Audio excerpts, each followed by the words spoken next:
Welcome to the Stanley Street Social live stream of the Road Nationals 2021. My name's Alex Clements. I'm here with Campbell Flakemore to chat about the race. We're 119k to go at Stanley Street during the men's road race. Today we're going to be chatting about the race, a little bit of an unpack of what's been going on so far, a little bit of a look at our thoughts on what's going on during the race, and then a few guests along the way. We've got Maxi Gorn calling in actually 5 minutes' time, a little bit late off the blocks, but here we are. And we've also got the Chew Man out the back, Riley Hart, just on tech, and for maybe a little bit of insight into the local racing scene, as he just picked up a little 20th place in the under-23 time trial on Wednesday. Hello. Cambo, the race so far. Yeah, well, just firstly, Alex, off the top, it's good to be back. First pod of the year, and we've gone hard. Looking around the studio, a lot of new tech, and I'm looking forward to this year, Alex. It looks like it's going to be busy. It looks like it's all high end. So what a perfect place to start here at the National Champs in February on a little bit of a cold day. Chris Harper is wearing the knee warmers, so that's pretty much says all you need to know about the temperature today. It's not even that cold, to be fair, but he's Euro. Is that just an alpha move that comes from 1 year in a Dutch team? You wear leg warmers, or not legs, knees off the bat in February, Australia. Like, it's cold. I get it's cold. Yeah, it's definitely cold. It's not that cold though. It's never that cold. No, I think 2015 it was arm warmers at the start.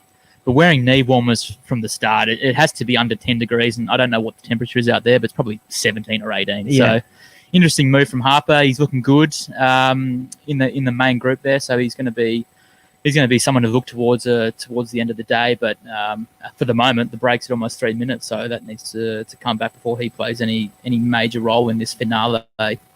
Yeah. It's also important to know that was our biggest topic off the bat, that Harper was wearing knee warmers and no arm warmers. You assume he started with arm warmers. He's got a bit hot. He's gone, this Euro take on the clothing has come back to bite me, and now I look like a cowboy with no arms and knees. Ben Jensen's tuning in, which we love. So we have got comments through Facebook, YouTube, Twitter. So if you've got any questions, if you've got any thoughts, please let us know. We're going live for a pretty long time. Just play as it comes, no? See, no hard and fast rules. See what the feel is. We'll see what happens. But yeah, it'd be good to get to the end. In terms of the race so far, it's Bike Exchange's race to lose. Yeah, it always is. Maybe this year more than ever. I mean, without, just looking at the cold, hard facts, it's probably the shallowest field we've probably seen in the whole time it's been at Buninyong. Obviously, with the coronavirus, a lot of riders aren't coming back, and all of those factors. So, and probably Bike Exchange are also a little bit undermanned too. What have they got? Only six or so riders in the race, so it's going to be a little bit more difficult for them to keep it all under control. But for now, they've got Damien Howson in the move. Caden Groves has gone across too, so they're in an okay position. And then they've got their real horsepower back in the group with Cam Meyer and probably Luke Durbridge. I think Lucas Hamilton's probably there as a co-leader, probably second tier leader today. So for now, it's under control, but we can see that in the past, breakaways, guys from the break have won. So someone does have to bring it back, and there's some horsepower in the front. So, yeah, it's going to be tricky for them to win from that move, I think. It's been a trend, though, throughout the under-23s, breakaway from the start.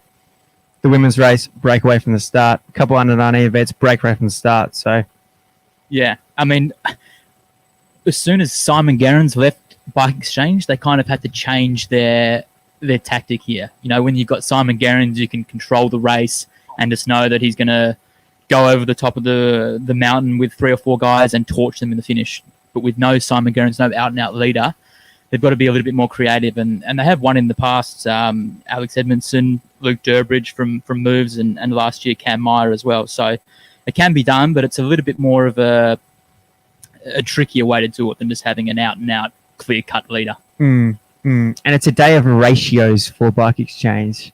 It's the rider to competitors that they have in that race. It's kind of, we were touching on it, like a 1 to 5 is kind of that ideal number of how many riders you want. And also they've kind of got this, just looking at their start sheet here, they've got like a Meyer who's quick, Edmo who's quick, Groves who is extra quick, and then 3 climbers, climber / time trial / strongman in Luke Durbridge, and then Lucas Hamilton, Damo Housen for the real long move. But they're going to have to be solo, those two.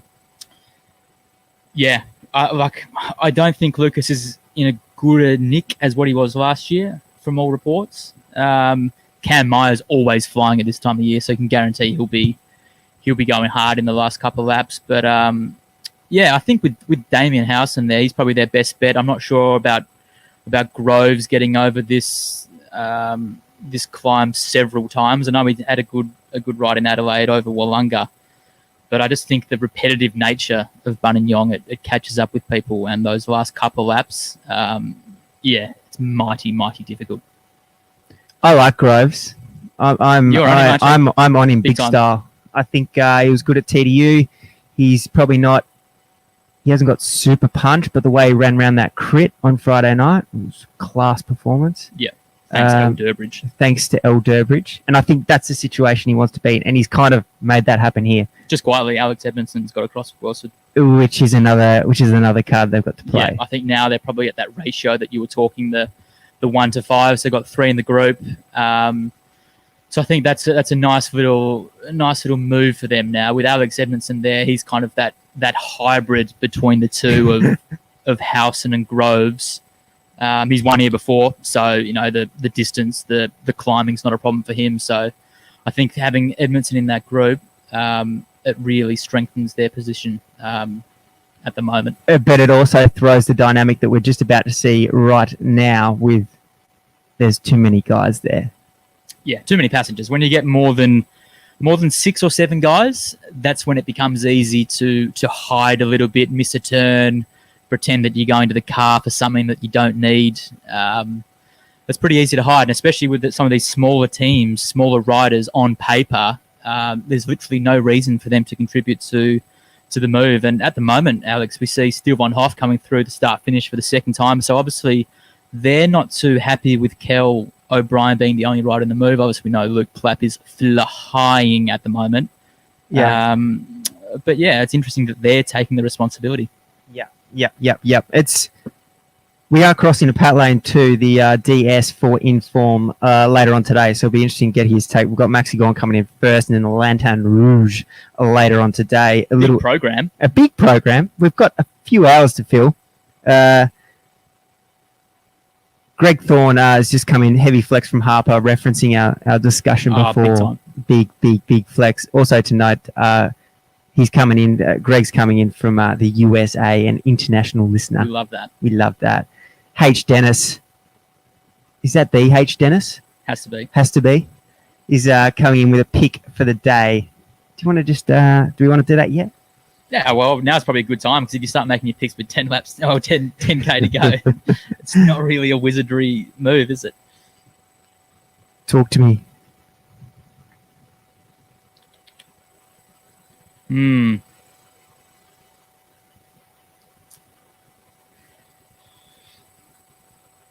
Is it just too cookie cutter to go Cam Meyer?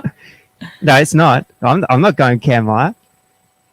He's not in the move. I know he's not in the move. I know he's not in the move, but I feel like there's going to be another group that's going to go across. I feel like this is a great position to be in this move. This is where you want to be right now.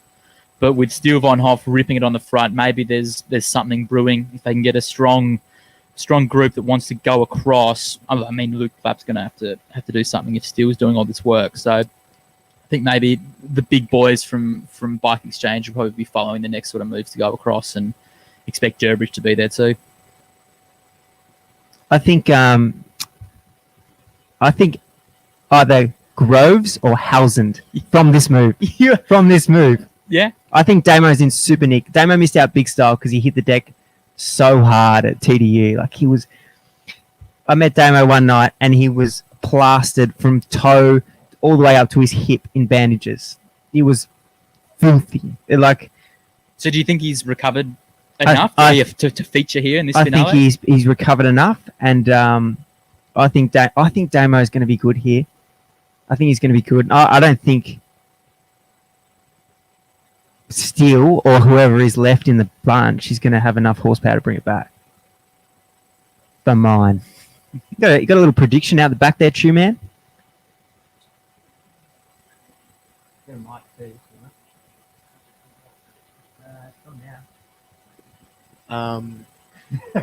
Yeah, I think Kell in that breakaway.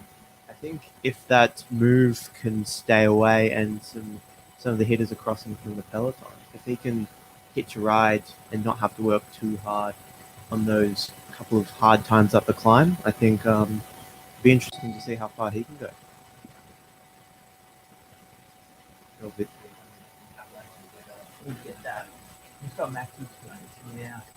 Get him in.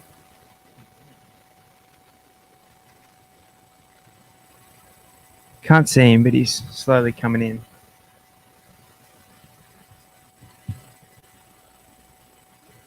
Buffering. Maxi. You got me? Yeah, you got Gotcha. you. How are you? Good. Yeah, good. You down the beach? Yeah, still down this part of the world. It's beautiful. Are you watching the race? I just put on them. Yeah, good. Have you got just quickly? Campbell and myself just went through our punts. Campbell's going with the king of January, Cam Meyer. I'm going with Damien Housand. Have you got something to open things up? Well, I'm getting a bit of here. How do I fix that? Have you got some headphones? Yeah, I've got AirPods in, but they don't seem to be working. Okay. Hold on 2 seconds. Oh dear. Here's my man. Going out the back. Caden Grove's going out the hoop with Wellsford. Yeah. One lap. That's lucky I just took that late little shift to D Housand. Yeah, I did. Just set it on the stream. I like I said, Alex, the repetitive nature of this climb catches up with you big time. I think anyone can do 1 6-8 minute full gas and get over, but 17 times it adds up, and those last few laps are just incredibly difficult. So I think we've seen sprinters get round before. Matt Goss has had a second here. He was absolutely... That's throwing the clock back. Yeah, I think that might have been 2011 or 2012 when he was absolutely flying with HTC. So it is possible for quick guys to get around, but he was quite a small sprinter. Yeah. Caleb's also had a second here when Heinrich won, and Heinrich has won too. So that was from a little bit of a late-ish move. I wouldn't say that was like a big showdown on the last climb, but if you're in good nick as a sprinter, you can get around here. Was that the year that Caleb rode yours truly off the wheel? Yeah. I got back on over the top, and didn't have much in the last 5K. But yes, Alex, that was the year.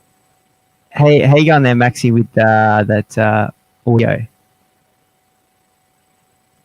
Not great by the sounds of things. He's on mute. He's on mute now. Just to wrap up one final piece on these knee warmers, there's a good comment here from Isaac. Knee warmers might be the most alpha move from Harper, but Richie is in the country and just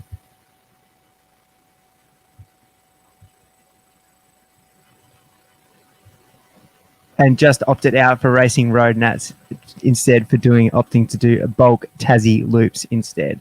The loop. The only one loop that he does. The only loop that you have in northern Tasmania. How are we going with these technical issues? Yeah, not great. The tech started off all right, but it's crumbled our first guest.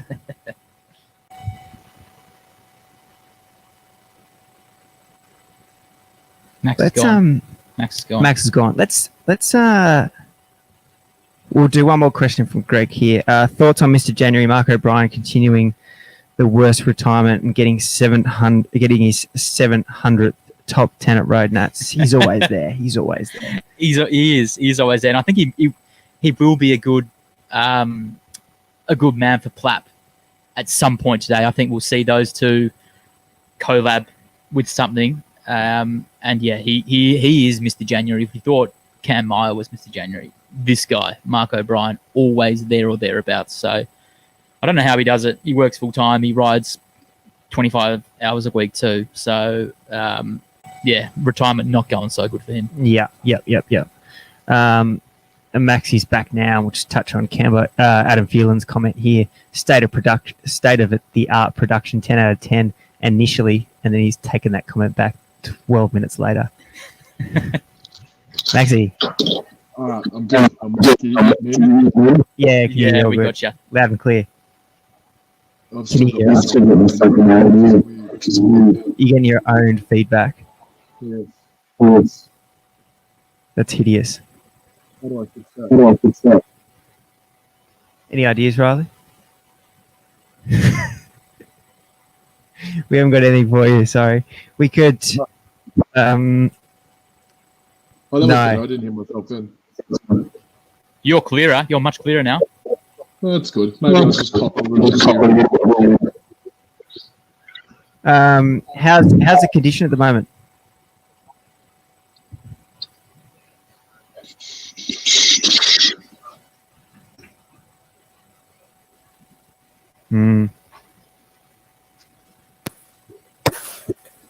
All right, I've just gone no headphones. And can you? Hey, that's not that. Without the headphones, I'm getting referral. This may be a production fault on our end, as this is the first time we've gone live in person.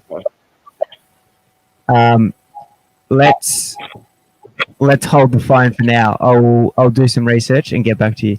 All right. Thanks, Maxi. We'll chat to you soon, hopefully.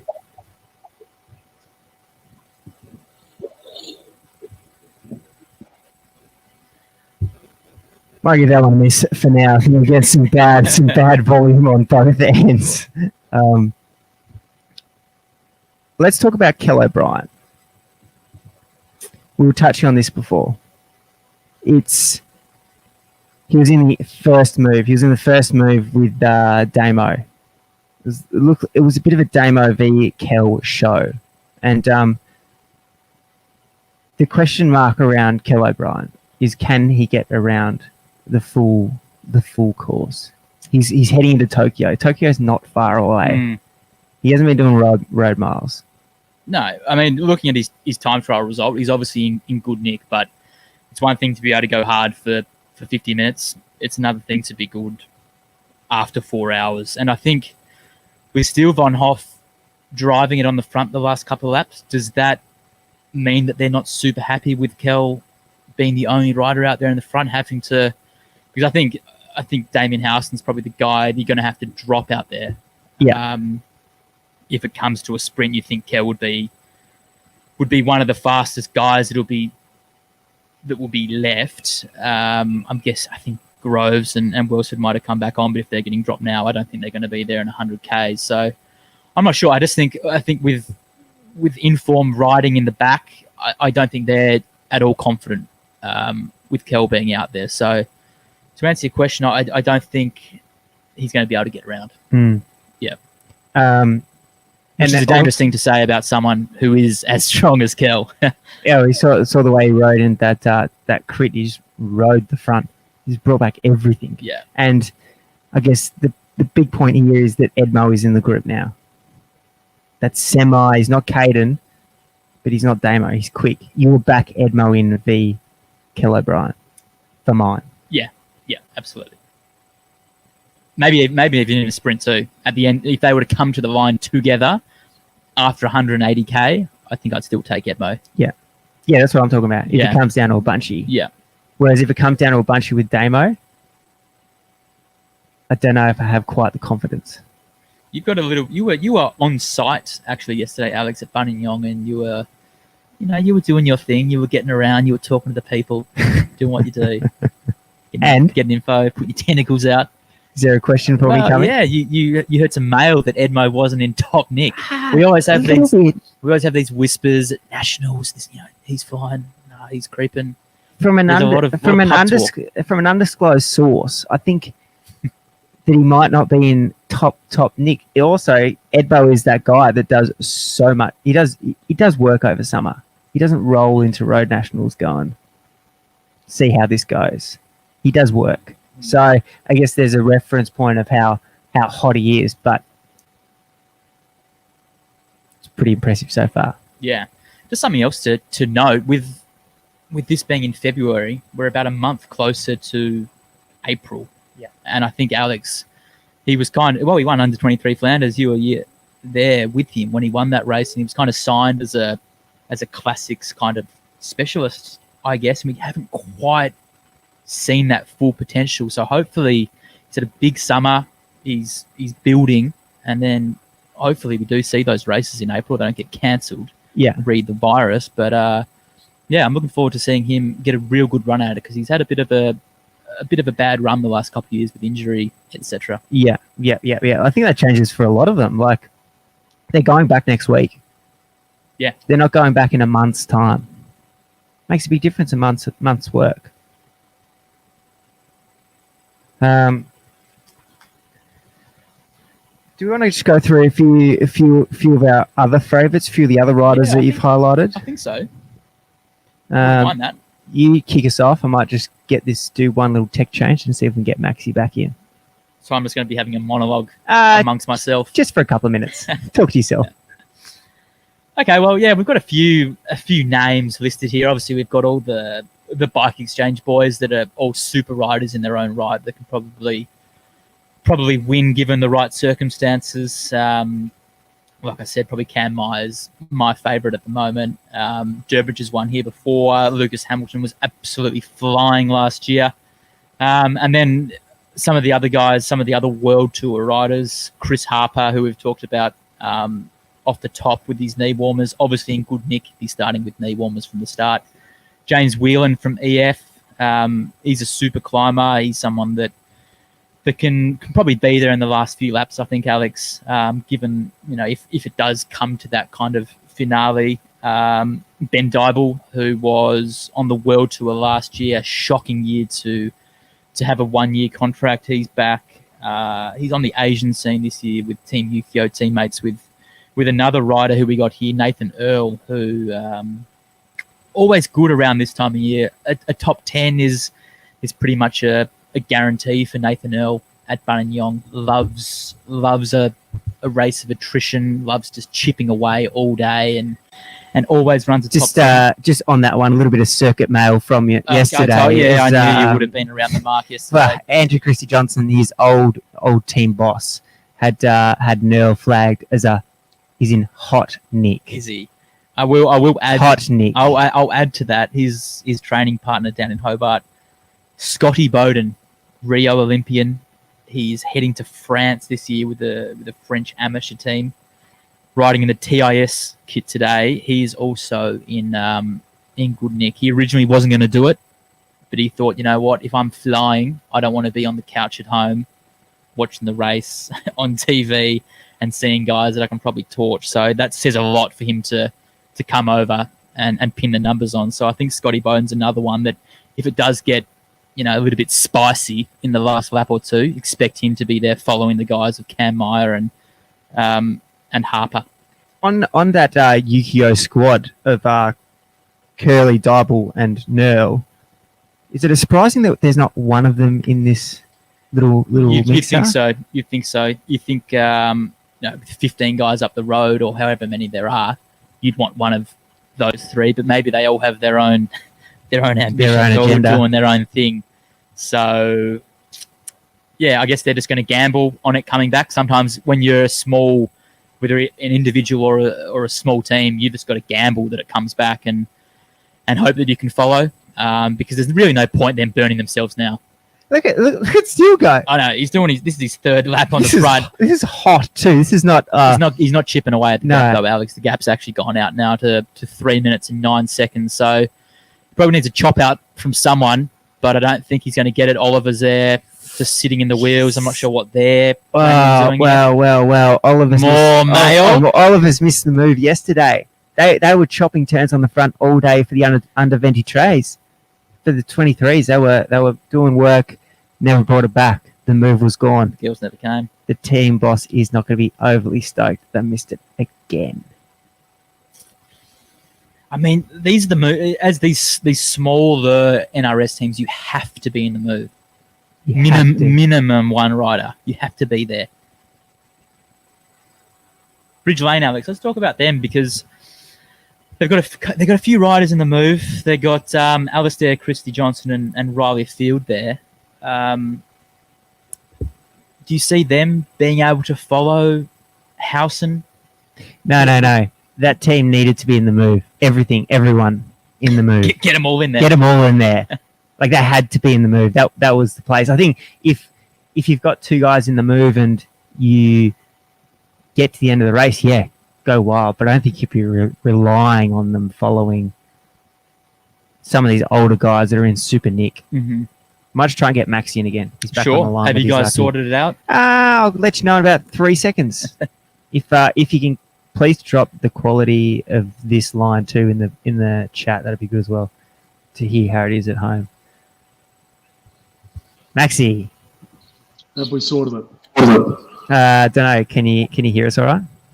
I can hear you. I can't hear myself too much. That's okay. We're okay. That's all right. It's good. We were just chatting about before missing the move. I don't know if you caught it. There's a few local NRS teams here that haven't got the right guys in the move, and now they're paying for it, and it's starting to get out to somewhat of a bit of a significant gap.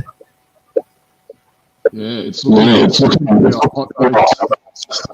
And if you're not in that front group, I don't think you're going to be able to get there, Alex. Well, Cambo's still sticking with Cam Meyer to come from the group. Yeah, I think there's a lot of guys out there in the front. There's a lot of guys sitting on, unless the right move gets off the front group. You know what I'm saying? If it splits again, but if they continue this attacking, this lack of cohesiveness, it can come back so quickly in those last 3 or 4 laps. So let's not start getting rid of those guys in the back just yet, Alex. Especially if the likes of Durbo gets interested. Yeah. If there's activity from those kind of bigger boys that can do that job to get to for 3 minutes isn't all that much. No, and you can bring a minute and a half back on this climb in one lap, given the right guys are doing the right things. So things can change very, very quickly around Buninyong. How's we were talking before, Max, about this race being 1 month later. So it kind of changes things as you head into the Spring Classics. How's your nick at the moment? Not too bad. Our pre-season started at the start of January. And yeah, we've been going for about a month and a half now. We've still got a couple of weeks into the pub. So yeah, I'm feeling fit, Alex. I'm feeling fit. Good. Boys starting to come together. Team looking pretty good. Team looking good. We lost Benny Brown, unfortunately, to he hurt his knee. I think it was a pre-existing injury that he was able to train through. He kicked a few goals in a scratch match he did the other day with the knee injury, but he's only going to get it fixed up just before the season starts. Which is smart. Him and Jeff Finey doing that. Yeah. But yeah, they're gelling. We got a couple of stars finally with the Tracker and Oliver and those kind of guys. So we're going into the season with some stars, which is good. Yeah. Wilson's coming back again. Wilson's been spending the last 3 laps just getting dagged on the climb and just dragging himself back on. He's actually off the front, Alex. I think this is a little bit of a Hail Mary sort of move.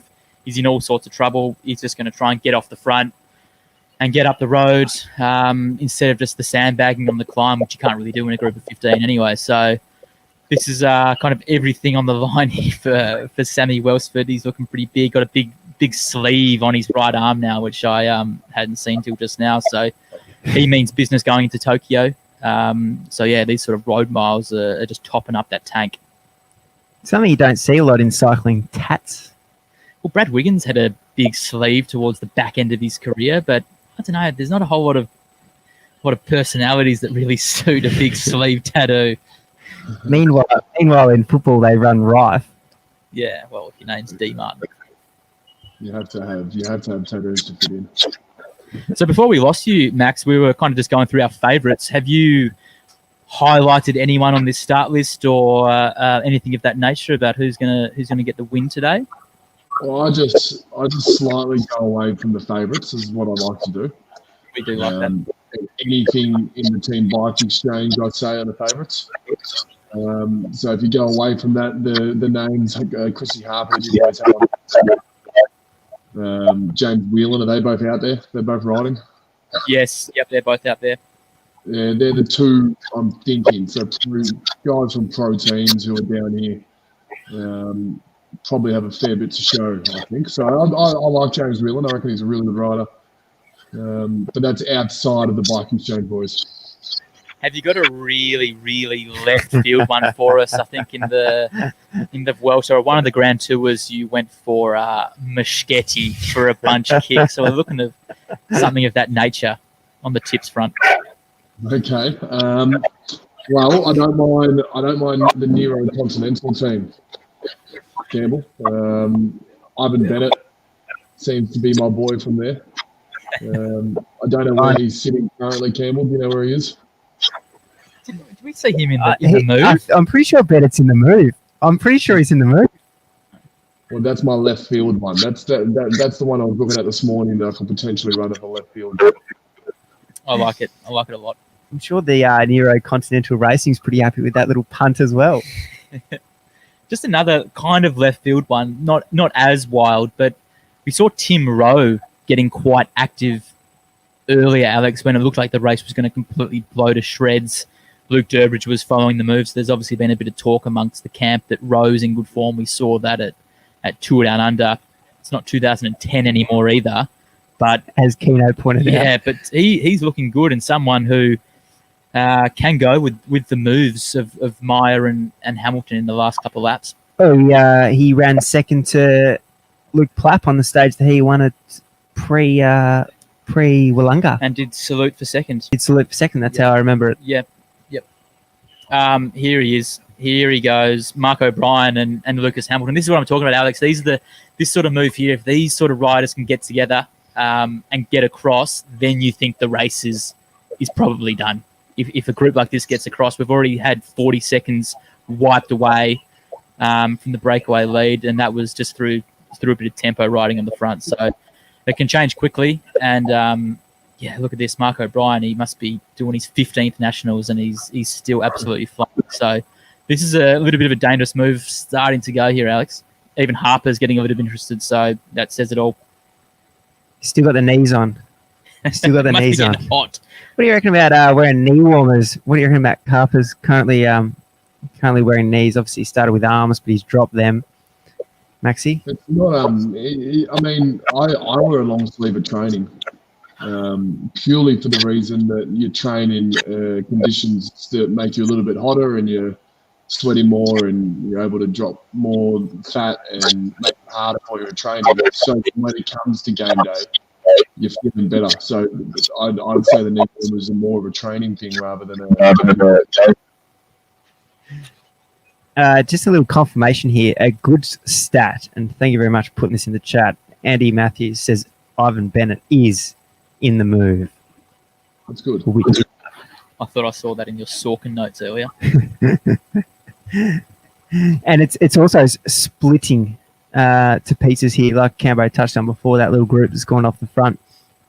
Gerbo's here, Lucas is here, Harper's here, Bridge Lane boys are here. Plapp's there. Scott Bowden is also there. So all those guys that we talked about that were in good nick and we're going to have to follow this kind of dangerous part of the race are all super attentive. So I think the next couple of laps, if this group can stay at around 2 minutes, it's kind of close enough for people to get a little sniff to be able to bounce across. So, especially with Inform still doing all of that work 3 laps ago, they're looking to kind of get across or close this down. Just can't seem to see the top. It should stand out like dog's nuts, you'd think. Maybe Whelan's just sitting pretty. He's got that year of experience under his belt now. He's starting to settle into the World Tour peloton. He's got a few XP points to throw down a bit later on. Well, 2 years. 2 years. 2 years in the World Tour. Yeah, he was 2019, 2020. So no Simon Clark here, Alex, who has been at EF for a number of years. He's now at Dimension Data this year, or what are they called this season? Assos. Quebecer. It would have been nice to see him here. Obviously, he's a big Euro now. He's got an Italian wife, so he's stayed in Europe. But I reckon Simone Clark on a day like this, where the field's a little bit shallow and it's a little bit of a lottery, it would have been a good one for him to come and do. We're also seeing right now, I don't know if it's Curly on the front, but that Yukio team starting to get a bit active, starting to get a bit interested. Someone that we noted that wasn't in the original move. Max, you been getting on the bike over summer? A little bit. Did a lot just pre-training. As I've stated a lot, I can't really take it too much into when pre-season training's going on. My legs get a bit. But I love it. I did a ride. I forget the Hunger ride, which was went up Mount Buffalo, which is the best climb. I'll do that all the time. It's relatively generous. No real steep percentages. I just sort of sat at a nice rhythm the whole way, and then Mount Stanley, which I don't have as much nice words to say about. That has about 3K and about 9%, which is not fun. And then just a little bit of riding around this part of the world, more in the peninsula. Up Arthur Seat a couple of times, trying to get my time down. It's still double figures and will be for a long time. I'm never going to go sub 12, sub 13. I don't think. Where are you at the moment? What's the time? I'm sitting high 13s, which was I started fresh, so I literally took my bike to the climb. And then started fresh and went up and finished around 13. When I sort of ride to the climb, I tend to be in the 14s. And what's the weight coming in at the moment?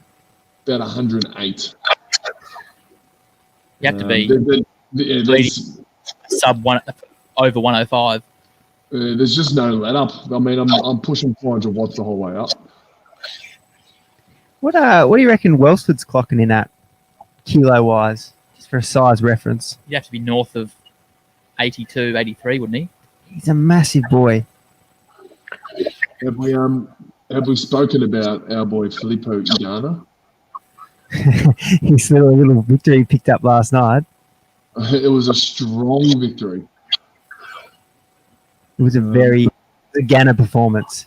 It was a Ghana performance and just creates so much noise around what Ineos will do this year. Now, it looks like there's a guy called Ghana who could win every stage possible if it's not a mountain there. Is he going to be doing the classics too? Is he that sort of rider? Are we going to see him rock up at Roubaix and be able to throw down 500 watts for 30 minutes in the last hour? I hope so. It would make sense. Yeah, you'd think. I mean, that's where he's going to go. You'd think, unless he just wants to keep doing TTs. But for me, get him in there, throw him in. The thing that looks so weird but cool when there's a photo of the finish from last night. He looks like a rugby player. He's massive, like a big boy. But have you seen his attack? Have you seen the footage of his? No, I was watching Big Bash all last night and doing some running this morning, so I haven't had a chance, Alex, to see anything from the. It was everything you expect from Ghana. Just rode away from them. Sprinters galore there. Yeah. It's imagine when you're coming down off the seat, you'll little tuck every now and then. Yeah, I must admit, going down after the seat's my strength. Have you seen the latest rule change from the UCI, just making making cycling a better sport? What have they done? Tell me. They've banned the aero tuck. So you know when who's the guy that made it famous in Junior Worlds? Mahoric made it famous in Junior Worlds, and Froome did it a few times, and then everyone did it. It's now illegal as of April 1. They'll be able to do it. Okay, so it's still okay. It's still okay today. And how are they policing that? What's the fines? Is there time penalties? Is there all that detail? Actually, let's talk to the Lanterne Rouge about that later, because he's the stat man. He'll have all the data on that, but I don't really understand. I don't understand how you're going to police it. Sorry, I wasn't able to bring my stats regarding the wheel turn.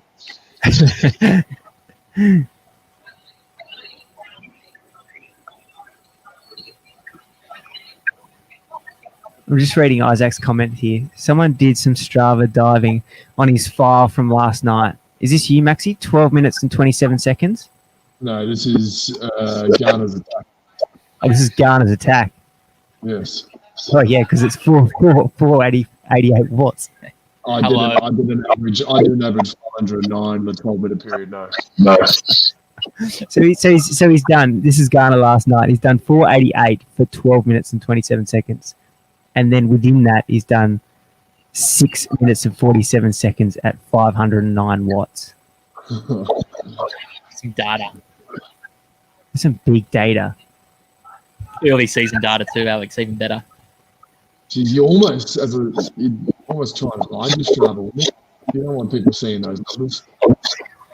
It's an interesting one, isn't it? I mean, some people love having their data public. Others won't share it with anyone, and I'm not sure whether there's a right or wrong answer to that, Alex. What are your thoughts on having your data public? I think it just depends on the personality of the person. Some people are very cautious, I like it, to be honest, but that's me not sharing it. So I'm not an athlete sharing it. Strava was I was a bit before Strava, but I think I know some people don't like sharing what kind of training they're doing. Secret training, but I think it's good. We get told to turn our watches off during pre-season training, just in case they automatically load to Strava and people are seeing how many Ks. See, it's a bit different, I reckon, with footy. Like you know that everyone's doing running. It's not like you're sharing tactics that you're working on in January and February. That's an interesting one. Just a quick one, Max. What sort of times are your boys doing for like a 10K? Did you run a 10K this morning, did you? No, I didn't. I just know how much miles you boys get through in a game. You know, executing skill under load and everything like that. Then you guys must be, especially the midfield boys must be able to just rip through a 10K in low 30s. Yeah, we did. Our fitness test is 4 1K. So you do 1K at about the quick guys are under 3, the very quick guys. Yeah. Most of the rest of us are low 3s, and then it's about a 1-for-1 work to rest. So you get about 3.5 minutes off and then go again. So it's honestly the worst test you can ever think of. It's the third one, the last 500 is hell, and then the fourth one you got to back it up. And I don't have speed, so I can't go with them in the first, but I'd get 4 of them about the same. So I tend to sit around 3:15 to 3:20 for all 4. Jeez, that's good. Yeah, when we do a 10K, which I haven't done for a while, I must admit, I dare say they'd ask us to hover around 3:30 to 3:40 10Ks. Good. Which, in 10K, what's that, 34 minutes? Is that good math?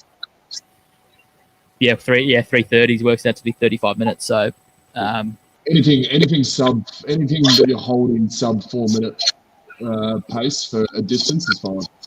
Yeah, slippery. 8 laps to go. Back to the race. 8 laps to go.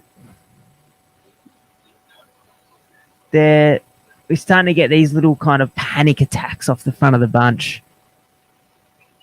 and no one really taking control. Are you still backing the group to come back? Yeah, I am, because we've still got Inform on the front. Oliver's are still there helping out, although the gap has blown out to 4 minutes. We saw those flurries of moves on the climb, and then it's obviously a little bit of a lull at the moment.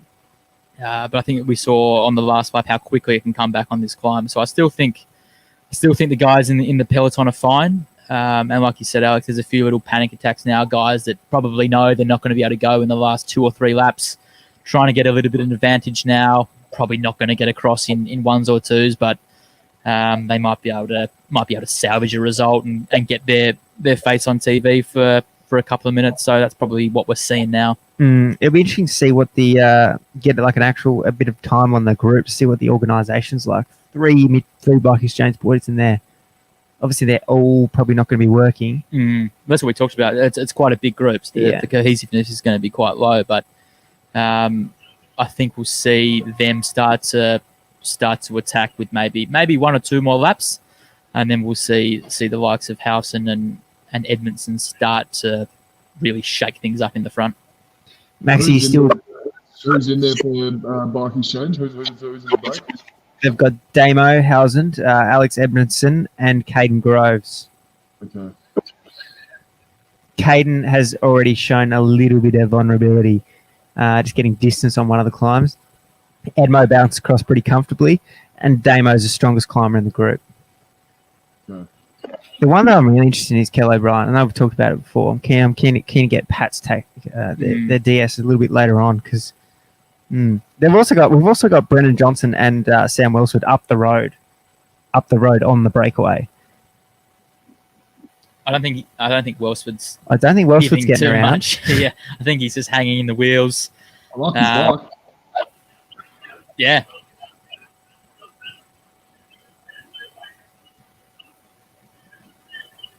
Are you back, Max? Are you back in the group to come back, or are you sticking to the breakaway? So I'm just getting lost in Dave McKenzie's words at the moment. Our good tee just off-site on top of the hill. What a spot.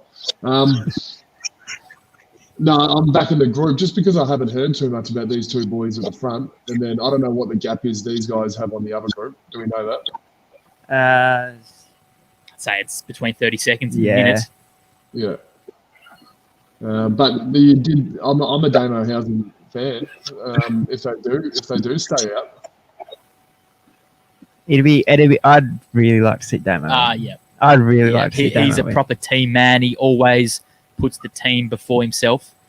And we saw in the under-23s, Tom Benton. He's a rider of very similar nature to Damo, always sacrificing himself for the team and got the big victory from the breakaway in the under-23. So I'd love to see Damien Howson win the Nationals today. When I followed the Volta in the car for Mitchelton at the time, but now bike exchange, Damo was in the break, and I enjoyed it. He was giving it his all. It was one of those tough stages that I think one of the first ones that what's the fellow who won the Tour de France? Geez, I haven't thought about cycling for a bit. Pogacar won his first stage and surprised Roglic in that 19 Volta. Damo was in the break, and it was such an impressive ride. And I got it off, and I loved Damo since that moment. So he can climb. Yeah, absolutely. Just to note, a little comment here from Philo that Brendan Johnson's a Canberra boy, and I'm pretty sure he's national mountain bike champion, if not previous national mountain bike champion. So I think he's more likely to hang out there a bit longer than Big Welsford. What a shame we're riding on the road. Yeah, exactly.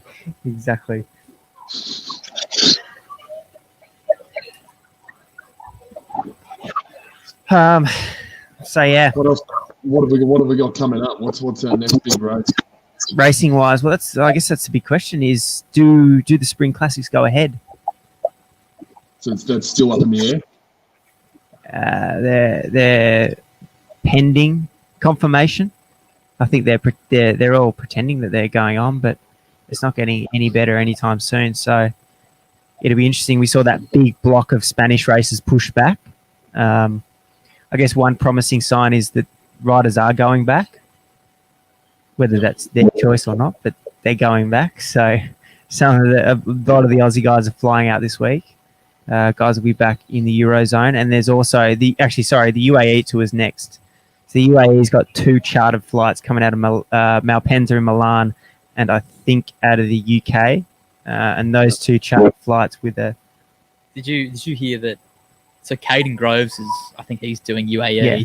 He needs to fly from Australia, where there's 0 coronavirus, to Milan Malpensa to get on the charter flight to go to the UAE. No. He's gone to Girona for 2 days in between. Just so he's going to Barca first, just to make sure he touches Spain, which is obviously chaos. Then goes to Milan on an EasyJet flight, uncontrolled, and then gets on this charter flight. Harper's doing the same thing. That's a lot of air miles in a small period of time. They better try and get there 2 weeks early, because I'm guaranteed they'll have coronavirus for 2 weeks. Exactly. Yeah. And meanwhile, the UAE team have the vaccine, have all been vaccinated. Oh, that's Garviri will probably still get it for a 3rd time. Jeez, it's a strong team as well. So they've only named 5 names on their start for UAE, and Gaviria, Formulo, Micah, Hershey, and Bonka. Well, I mean, Alex, you're the man in the circles, as we know. Have you heard anything about the Mark Hershey incident at Sunweb? Is there any mail on that? Not really. It's been pretty quiet since that move was made. I assume it was a money thing. It had to be a money thing, and also unhappy with where the team was taking him. But I don't actually understand it completely, how a rider goes from being in contract with a team till the end of the year to another team, unless there was a bucket of money coming from the UAE. But you think Sunweb would have matched the offer if they could. Obviously, there's a bucket load of money there, but you think someone of that quality who torched the Tour de France, who looks like the next big thing in the Spring Classics, in the Ardennes, rather, you'd almost throw the book at him, wouldn't you? You would, and he's kind of the future of the team. Like it gives them confidence, their younger rider confidence that this is the team I want to be at. But yeah, I don't know, or they're called what are they called now? DSM, old team Sunweb, whatever they're called now. Are they just sitting on a pile of cash because Hershey's just been bought out by this team? They must have told him that Jai Hindley was just going. They're all in for Jai Hindley. Jai Hindley. You seeing live pictures here, Max? Chris Harper goes whack. He's going whack in the knee warmers. Luke Clapp's there. Lucas Hamilton as well. Scotty Bowden. Nick White. So Hamilton's job is just to mark every attack here, isn't it? It looks like they're really saving Cam for the proper finale. So. You might be right here, Cam. That was a big move, though. Looked good, didn't it? That looked really good. Really good. No, it was a little bit of slow-mo to it as well, I think. They're probably playing with that. A little bit of slow-mo. I did a podcast with Harper in Adelaide, and he looks like he's done 13 Giros. Like, yes, he was skinny before, but he's come out of that 1 year at that team, and he's in super. It's a big regime, isn't it? The Jumbo Visma regime. Like we're talking, everything is dialed. Everything is dialed. What's his relationship with George Bennett like? Oh, no, I didn't ask that. I should have asked that. Sure, he would have been top of the list, Alex. No, we didn't actually talk anything about his teammates. I think the only one we touched on was Tony Martin and how strong he is. But no, we didn't talk about Bennett. But you would think with the Australian-Kiwi relationship, they would be getting along in a big way. But yeah, super tight regime there. Nutrition, training, performance, data, like everything's tight. So I've just taken a little cheeky minute out of that. Was it 4:30? Bottom of the climb. Harper's has taken a minute out of it, which shows if you string that together with a little bit of collab over the top, how quickly this gap can come down. And the interesting part now is what are they actually doing over the top? Are they riding, or are they just sitting back up and looking at each other? Well, that's the thing. You can go wild on the climb.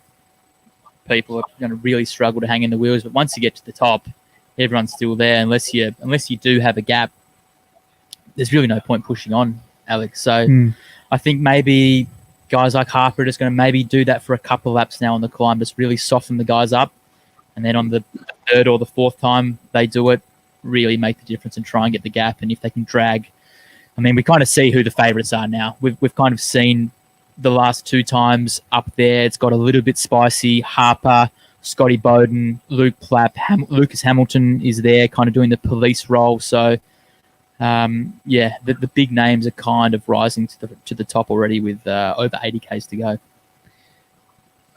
Also appreciating Isaac's excitement for Chris Harper going on the move in the knee warmers in the comment section here, getting real G. Wouldn't that look good? The national champions kit at Jumbo Visma. Yeah. Oh yeah. Yep. You just hope that it goes to Europe, I think. But at the same time, I mean, when Michael Freeberg won, it was really nice to see a local rider take it to the pros and win. But I know what you mean. You do want to see the national jersey in the big races in Europe, in the Grand Tours. So yeah, hopefully we see that again. He's hanging on, Welshwood. He's hanging on. He's doing a couple of pulls every now and then. I think he's hanging on.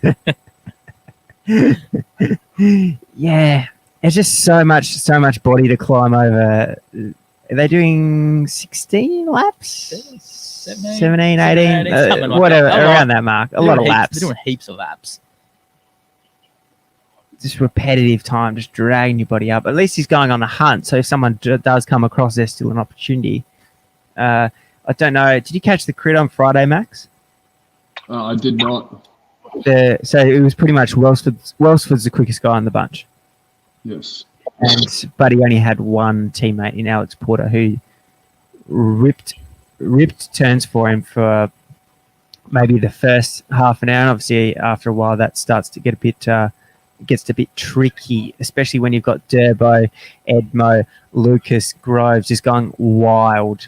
So he got worked over on Friday. He would have been disappointed. So I think he's had to get something today. Cambo, we were getting real excited. Isaac just made a very good point here. You think the green and gold would look good at Jumbo? Have you seen Roglic's national champs jersey? It's hideous.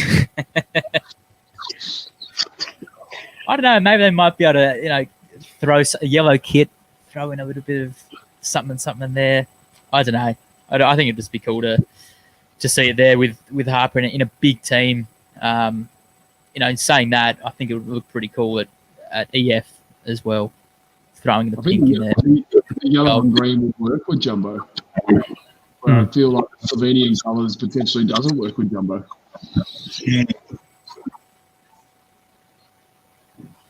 So he's starting to get. So he's got on the clock here 2 hours and 36 minutes of racing.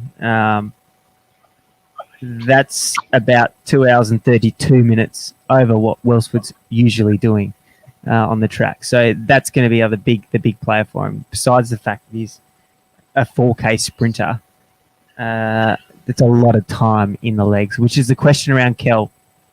Tokyo is supposedly going ahead, and they're ready to do a sub 4 minute time on the track. Sub 440, 340. I know. It's wild. Had any whispers, Maxi, about if Tokyo's going ahead or not? No, I'm not in the Olympic Committee as of yet, Alex. But I did speak to Mac Horton the other day, and he showed a fair bit of interest in the fact that it's going ahead. Yeah. Is Mac Ride? Am I correct in saying? It's Mac Ride himself, bit of a cyclist. He's a mad hot biker for his training. Yeah. He chucks out big numbers. He's not a big wattage. He's a big boy, Mac. Yeah. In a mad Melbourne supporter, which we love, Alex. Yep. Good. It's a good training for a Tokyo 4 case sprint to come out and do a 200k road race? Well, it's a very good point you make. Also, to race crits, just like there's an element of risk. We saw Kel broke his collarbone at TDU last year. They're doing a massive case. I'm no track coach, so I've got no idea what I'm talking about, but I don't know. What do you think? You did a bit of track, Riley? Riley behind the camera's a bit of a track man. They do a lot of Ks still. I mean, it's not like they're track sprinters, you know. Well, they're starting to turn into track sprinters. I know. It's the dynamics of the TP are changing big time, but you know they still can get around and do 180k and rip time trials for 40 minutes. So this is racing. It's surely different to Riley's he's got his mic in his hand here. He's ready to shed a little bit of light on the track program. Am I on? Yeah, you're on. Just as much as anything, like these guys they're racers, they're killers. Like they see racing on, and that's where they want to be. I think from a mental perspective, if you're just locked in a velodrome every day, that gets pretty tiresome pretty quick. Then it's like Spinlock released that thing about Happy Watts. Like these guys all love to race, and at the end of the day, their career after Tokyo will most likely be on the road. So I think that none of them would be too happy if they were just locked in a velodrome and wrapped in cotton wool until Tokyo happened. You can only be a lab rat for so long. That's the thing. When you get to about 25, you've kind of had enough of the boards, haven't you? Unless you do what Cam Meyer's done and you go to the road and then you come back to the track. I think after one or two Olympic cycles, I think you're probably sick of going round and round in circles. So it's a good point. But also, Alex, you raised the point about Kel snapping his collarbone at TDU last year. I was thinking if that was a wet crit, guys like Lucas Hamilton were doing the crit as well. It was just all a little bit interesting that you'd risk, you build up for a wet or a crit in February. It's well, for the road guys, like they race every day or race a lot. Like that's their job. It's on the road. They're racing. But for the trackies, when you've done 3 years of work, and it's not like there'll be one next year. You got to wait a whole another Olympic cycle. There's a bit on the line there. Yeah, there's a bit on the line there.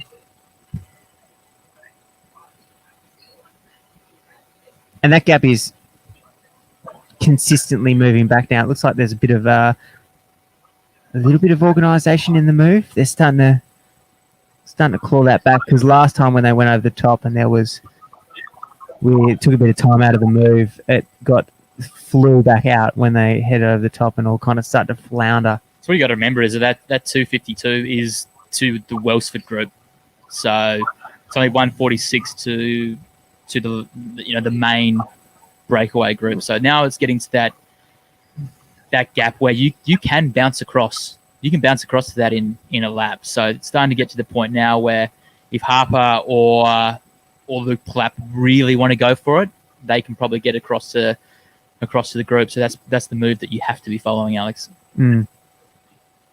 And Harper still believes he can do it in the knees. He's still got the knees. Wouldn't that the age of that photo coming across the line at Buninyong in knee warmers? Yes. Max, we'll wrap it up with let you go enjoy the rest of the race. Are you still backing yourself in for the Neil and Harper or Bennett? They're my three. Harper looks strong. I like him. If the break survives Nero Continental, it's going to be an all-time. I don't know what the green and yellow will look like in their kit, but my boy Bennett. I reckon if he wins, you should send an email through to the team and have final cut on the design. Yeah, I will. If he wins, I'll take tomorrow off as well. Max, thanks for your time, and we'll hopefully be in touch when the racing season kicks back off to do some more unpack news. So we'll chat to you soon. Cheers, you too, Max. I just want to touch back on that track thing. Mm. So now that guys turn pro at 21, is it now that kind of view? Remember, there used to be an inkling that it's better to stay in the under 23s track program, institute programs a bit longer. Do we agree that that's gone? That's no longer. Yes, and no. Being able to win an Olympic gold medal is a big thing, Alex, and it's quite highly regarded in Australia, isn't it? You can. Yes. If you're an Olympian and you're an Olympic gold medalist, in the public eye, it's almost more value than winning a Roubaix or something like that. You know what I'm saying? Yes, but your bank account doesn't look much better than mine. I know. And I think you just lose so much earning capacity. And also now teams are looking at when you're 25, 26, say you're 21 and you do the Olympic cycle, you're not as attractive anymore. There's a lot of glory years that are kind of chewed up by the track program. We've just got a comment in here from Andy saying cooperation is gone from the break and Caden has hit the front. Mm-hmm. Yeah, I think now they're thinking, let's really whittle this group down. Caden really shredding on the front. Edmo looking good. A few guys starting to swing out now. So, 76K to go. This is where you can really start to not feel the finish line, but this is where the race really starts to get into its proper stage. It's where the big boys start to come out. What have we been racing for almost 3 hours? Whoa. Hello. Is that A. Edmondson on the move? Big time. Groves has swung. Edmo's gone. Solo from 76. Talk to me about that. It's been done before, hasn't it? Durbridge has done a big solo one here. Bobridge has done it a couple of times. Has Edmo got that capacity? Maybe with Kello Brien just bridging across to him, he does. We're a little bit concerned with Kel's endurance. We are, but he's a confident looking bike rider. He's a confident young man, I think. He confidence.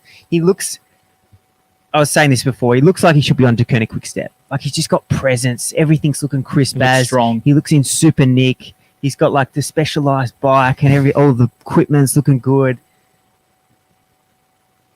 But sometimes actually I think that probably hinders him a little, like the way he rode that crit. Is he almost one of those guys that is too strong for his own good? Too strong for his own good. It'd be nice to be like that though, wouldn't it? Nice to be too strong for your own good. Yeah. But it does look like Kel, he is interested in working here with Alex Edmondson. So I'm not sure what that means for the peloton. I think we saw Mark O'Brien still on the front shredding it, so I'm not sure whether there's clear communication. There's a clear plan here, but obviously they're looking really strong. Hopefully we can get your man on the line shortly, Pat Lane. I'll send him a message right now. Get him in. But we also don't need to forget that Kel's teammate, Luke Plapp, one of the pre-race favourites. Are they looking to, just have someone up the road just for later on when Plappy goes wild?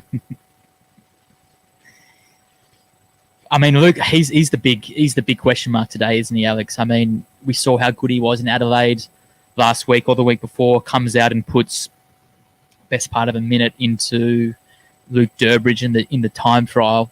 I was a little bit interested actually when he decided to do the elites instead of doing the 23s. I know he's already won an under 23 TT championship, but I thought he might have wanted to get a under 23 road championship on the Palmares, but seeing how good he was in the TT, he's won that. I think he's made the right decision to go into the elites. I know he's a little bit concerned about the distance, 185k, but I think when you're in that good a nick, you don't really think about the distance.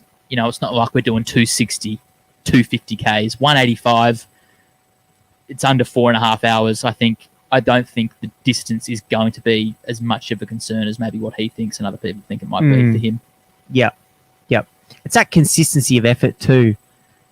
It's somewhat of a controlled race. There's same laps every time, same effort. and it's not over that 5-hour mark. When you're starting to get those like Euro classics of 5-6 hours, like they're wild. Yeah. The only concern I have for him is just the repetitive nature of the course. Yeah. Like I said, anyone can do hot 6 minutes, but doing it 17 times. Anyway, we're about to get a hot take from his DS. Get him in. Paddy Lane, welcome to the show. Thanks, fellas. Good to be joining you. We're just discussing what's going on. Can Kel get around this course? Cal can 100% get around this course. He's absolutely blind. Pretty good in that. The only challenge is that racing 3-on-1, but I think 1-on-1 he'd have him covered. But yeah, having 3 of them is what would be difficult. What's the plan in the peloton, Pat? We see Mark O'Brien doing a little bit. We saw Steele riding for 3 laps. What's the plan without shedding too much light on the situation?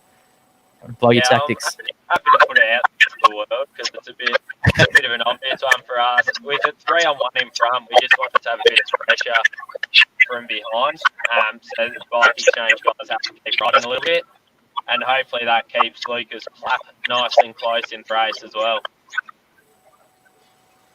Is Plapp the man? Was he the man at the start, or was it a kind of dual attack with Kel also, by the sounds of things, in pretty good nick? We're happy to back them all for a bit there. That Marco, Kel and Plapp are all going well. So we knew we needed 3 cars really to be able to manage the bike exchange with 6 or so in there. So all 3 of those guys are capable of winning this race and getting a good result. Yeah. Hey, Pat, was there any chance of you pinning the numbers on today? We saw you in the crit, absolutely snivelling around, just following the right moves and just round the left. The crit was 3 laps too long for me, so I think the road race would definitely be too long. I wasn't tempted by this one, especially with the hill in it. Did you get a little bit inspo though that you did still move? You still sniffing around. Yeah, I haven't lost my sniveling capabilities, it turns out. The brain was stronger than the legs. So just talk to me now. So you've got Kel up the road, you've got Marco chasing, you've got Luke Plapp in the bunch. What's the plan? Is Kel going for the win? Sorry, guys. Sorry, what was that one, Clements? You've got Kel up the road, Marco chasing, Plappy in the bunch. What's the direction from the team car? Just trying to keep, like we said before, the pressure on a bit. Plapp can try and go across or something. That would be handy. But worst case, Kel up there, hopefully taking it pretty easy, getting a bit of a free ride as much as possible. I think we're set pretty nicely either way. Yeah. Would you be happy to see Edmo and Kel come to the line? Are you happy for that head-to-head? I'll see Kel come to the line with any of them. Let's go. Let's go, baby. He might not win, but you'd rather go 1-on-1, worst case you're second, than roll it back in a bunch. There's no shame in a bronze medal at worst. So, and he's a very quick guy himself. So, yeah, we'd be stoked with that scenario. Any last questions for Pat Cambo? Who are the guys? Backing him, Campbell? No. Hey, man. What's your thoughts? I think so. I mean, I was a little bit concerned with the distance for Kel, but he's looking $1 million at the moment, so there's no reason to doubt him. Yeah, he's handled a few 200+ K races in Belgium and stuff pretty well, so I think he'll manage that. And if the numbers don't go against him too much, he'll be very strong, I think. What's the feel from inside the race? Obviously, Harper's looking pretty good at the moment. Lucas is following a few moves. Are they sort of the guys that you're telling Luke Plapp to follow? Yeah, it's almost always the same names popping up at nationals, I think. So definitely those guys. We're in about the 7th bunch at the moment, and a long way behind on the road, so I'm not too sure what's happening. But yeah, as long as Plappy can stay with them and not spend too much energy, I think he's probably got the quickest climb in the race in him if he can do it at the right time and get to the end fresh. Beauty. Well, all the best, Who are Pat. you boys tipping? Well, I tipped Damo off the bat, and Flaky tipped Kanamaya. Cookie cutter tip. Yeah, I've heard some good noises about Damo apparently, so you might be on a good option there. Yeah, but I think it's going to come down to who picks the right move. Condition is everything. Thanks for joining us, Pat. Awesome. Thanks, fellas. Have you seen? Big confidence coming out of the uniform car. Big wavos on Pat Lane. Bullish about Kel, isn't he? Big time. Big star. Told me where to go. I don't mind it. Yeah, of course. I mean, as a rider, to be able to know that you've got the confidence of the DS, that's all you want, isn't it? Yeah. To have that. Yeah, the old clip about the 200 Ks in Belgium. Yeah. Sit back down. Yeah, I will. Yeah. Love this that we're just holding Gregory Thorne on the line as the UK stream, the USA stream shuts down. Alrighty, 70 clicks to go. 2 minutes on these two, and we don't really know. Have you seen any footage lately of where the others are late? Haven't seen anything in the group. Seems like they're just kind of just showing little bits of the climb, and it's kind of down the back part of the course where the bunch kind of props a little bit, and then you get guys coming from the back. That's where you can actually get a gap because there's a bit of hesitation from the rest of the move. So it's not always just about being strong on the climb. It's like you said, Alex, it's about sniffing out the right time to go, and down that back side of the course where it is quite quick, you can get a gap. So it'd be nice if we did get to see a little bit more of that, but I guess we just got to go off what we can see. Are we going to touch on the fact that we missed the first half an hour of the race? Well, we know exactly why, Alex, because I'm sure Fed Uni are paying an absolute bucket load of money to have them themselves as the naming right sponsor of the national. So you can see that, but it would have been nice to see the first couple laps and then we can get the sponsorship promos in. But it is nice to have a big sponsor on board to make these events happen, Alex. Come on, Alex. Big marketing man. That's the discipline answer right there. But come on. I mean, of course, I'd love to see no ads, and I'd love to see the first lap, and I'd love to see it all. But they've obviously invested in so there's a cost of putting it on. They've obviously got that there because they showed the women's race beforehand. Occhio. It's all happening just Attenzione. Harper's off the front. Where did Harper come from? Harper and Luke just bounced across. Hold the phone. Maybe it happened down the back like we were talking about, but you think, you can just follow those. You can follow those moves. On the climb, if those guys go, maybe you can't follow because you simply can't have the legs. But if it's going down the back where you probably recovered a little bit, you should be super attentive to these sort of moves. And Harper has got the knee warmers off just quietly, which is worth noting. He means business. Damo's come back, or those two have just bounced straight across. 2 up, I think. Plappy is in super condition. Well, we know that. Of course he's in super condition. But I'm just enforcing. Also, look at Chris Harper. That's world tour. That's world tour right there. Do you reckon there's an alarm bell starting to go off in the bike exchange camp now that Lucas Hamilton nor Cam Meyer didn't go across with Luke Plapp and Chris Harper? It seems a bit village, doesn't it? Yeah. I don't imagine Wilson is in the car too pleased. I wouldn't have thought. But the problem with this is it throws a threat around that climbing contingent because Damo's climbing well. I'm still backing Damo in, but it's not. You want this race clear cut. You want, all right, here we go. This is pretty protocol. Damo's going to light it up on the second or last climb, and off we go. You put Harper in the mix. Yes, the team's numbers aren't for him. You put Plapp in the mix. He's got so much confidence coming out of the TT with Durbo. It's not clear cut. It's not clear cut. I know you're also just as bullish about Damien Howson as what Pat Lane is about Kello Brien. I know Damo hasn't been pulling hard in the front all day, but just being out there, being in the wind, it adds up. It adds up, and I wouldn't want Damien to be the man that has to follow Luke Plapp and Harper. Someone really had to come across there with fresher legs just to be able to follow. So, like I said 30, 40 seconds ago, I think they're not going to be super happy with this new situation. Isaac, Harper has been to the Tony Martin school of making gaps vanish. He's done this several times now at Buninyong, Chris Harper. Just be able to ride 100 Ks full tilt. and you think he's not going to be able to do it. You think, he just simply won't be able to keep this up for 2 hours. He can. He can definitely do it. He actually can. He's always in good nick here.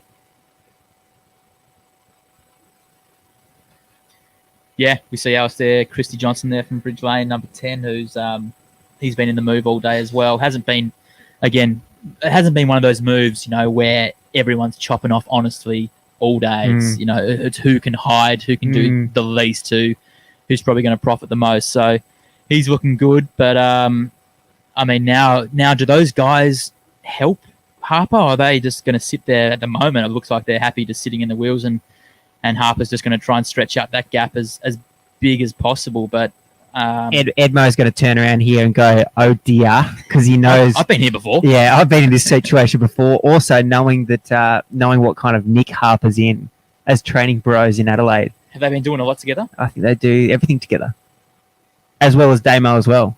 3 Adelaide boys. That's a good little training group there. Especially with the Adelaide Hills as your backdrop.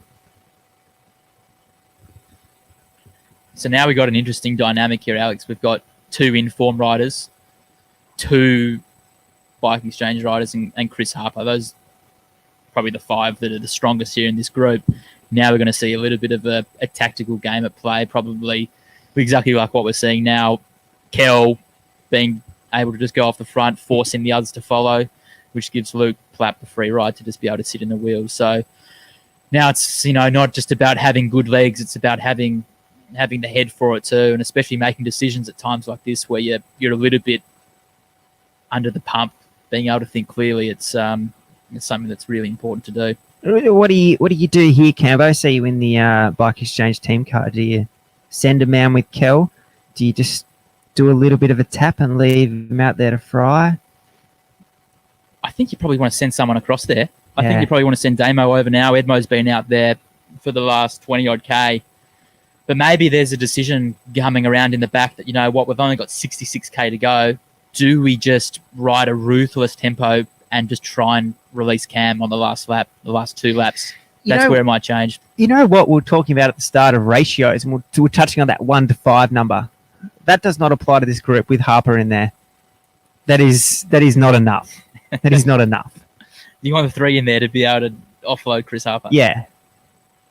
I agree. I think Chris Harper's the strongest now in this group, but I just think with 2 teams having 2 riders, it becomes very hard for him to be able to mark everything. And I know he's mighty strong, but not even Hercules could manage this. Plappy, 419 watts for 45 minutes on Wednesday. It's good mail. That's big mail. He's come off. Is that rock solid mail? Yeah, it came from his mouth. Yep, that's good mail. That's good mail. He is also on path to Tokyo, so that 4 to 10 minute power is pretty clutch for this climb.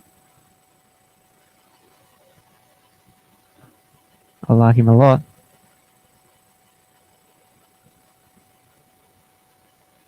Are we saying, is that the bunch in the background? Yeah, I think the bunch has come back, so it's gone bananas there. Is that Scotty Bowden in the move now? Sorry, Tiz jersey in the move. It's just going to absolute pieces. I think this is perfect for Bike Exchange, for it to just be blowing to pieces like this, because they're probably going to have most of their guys in that front. Alex Edmondson's now actually going out the back. Yeah. Luke Plapp just starting to get real busy. And Lucas Hamilton's his second wheel. And Scotty Bowden too. It's a good thing he didn't stay on the couch back in Berrydale in Hobart, because he'd be absolutely fuming at the moment. He is in good nick. That was also good mail, just quietly from us. So I don't know. Jeez, look at this. Chris Harper This going guy. on the move again. Oh, my God. Look at that. Let's get to work, boys.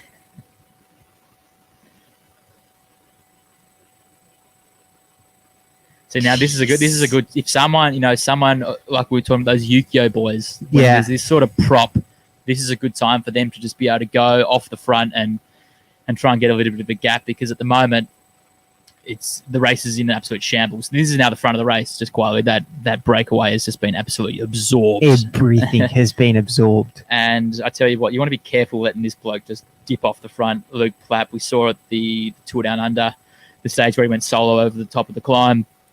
But this is a long way to go now. This is still 64k to go. This is a long way to go. This is a young man who's got adrenaline running through him at the moment, and either we know he's strong, but this is a long way to go with Bike Exchange looking as strong as they are with a lot of numbers there. He might just be cooking himself up a little bit early, but looks like Lucas Hamilton's going across. I think it's a Bridge Lane rider there. I'm not too sure who that is, but I think Bike Exchange will be happy to see this go. I think Lucas might be able to sit there a little bit to see what happens for a lap or so. But they've got to get there first. They've got to get to the wheel of Luke Plapp, because this guy is absolutely on a mission and on as good a form as I think anyone's been in January for some time. You also Even see Jimmy Whelan just over in the background there trying to scramble across with one other companion. But yeah, I don't know about this. 63 clicks to go. It's a long way from home. I wouldn't mind this being Kell. I agree. Maybe if this was 3 laps to go, you could do it. But what have we got? It's going to be the best part of an hour and a half, out there frying yourself. So, yeah, I mean, maybe if we're lucky enough, we can get Pat back on the phone. Not now, maybe at some point to give us a little bit of an update. But this is what I'm talking about, Alex. Buninyong, the situation can just change so quickly. 30 minutes ago, there was a gap of 3.5 minutes, and now we've got the favourite of the race going off the front with 60k to go. And me and Maxie were saying that the break is not coming back. Oh boy, it's come back. It's come back in a big way. Where are these two? Where's are they still in the front? I've forgotten about these two. Are they still in the front, these guys? I mean, we're getting no time gap because the race is just blowing to pieces that much. But I think, these two are still in the front. I think Welsford hasn't done a single turn this whole time. Why would he? Look at Plappy. Oh my God. Wow. He's just ridden these two out of distance. I was actually joking that Lucas Hamilton and the Bridge Lane rider had to get on first. They didn't get there.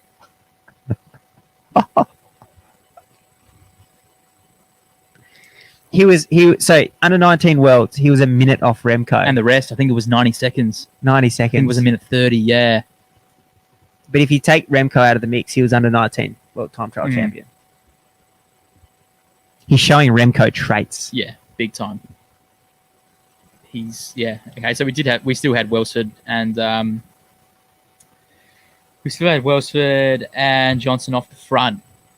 We got a little bit excited there and all of that carnage, but I think they're probably not going to feature in this finale. But Luke Plapp, I mean, Alex, do you think this is good? What do you think? I'm interested to see how Welsford acts here. He's a indirect ally. He's not a teammate, but he is. No. Fellow team pursuiter. Will he ride? He's not going to. It's the end of the race for Welsford. Isn't it? I guess it all depends on what their relationship is like. Really, I mean, there's no contractual obligation to work here. It will just be, yeah, you're a good buddy. I'll give you a chop out and I'll ride for 10k or for as long as I possibly can. And it looks like he's turning around here, so we'll get the answers to our questions pretty quickly. I would have thought here, Alex. No, I don't even need a rest. I'm just going to go straight past blokes. Harper's gone from off the front to scrambling to stay in the mix.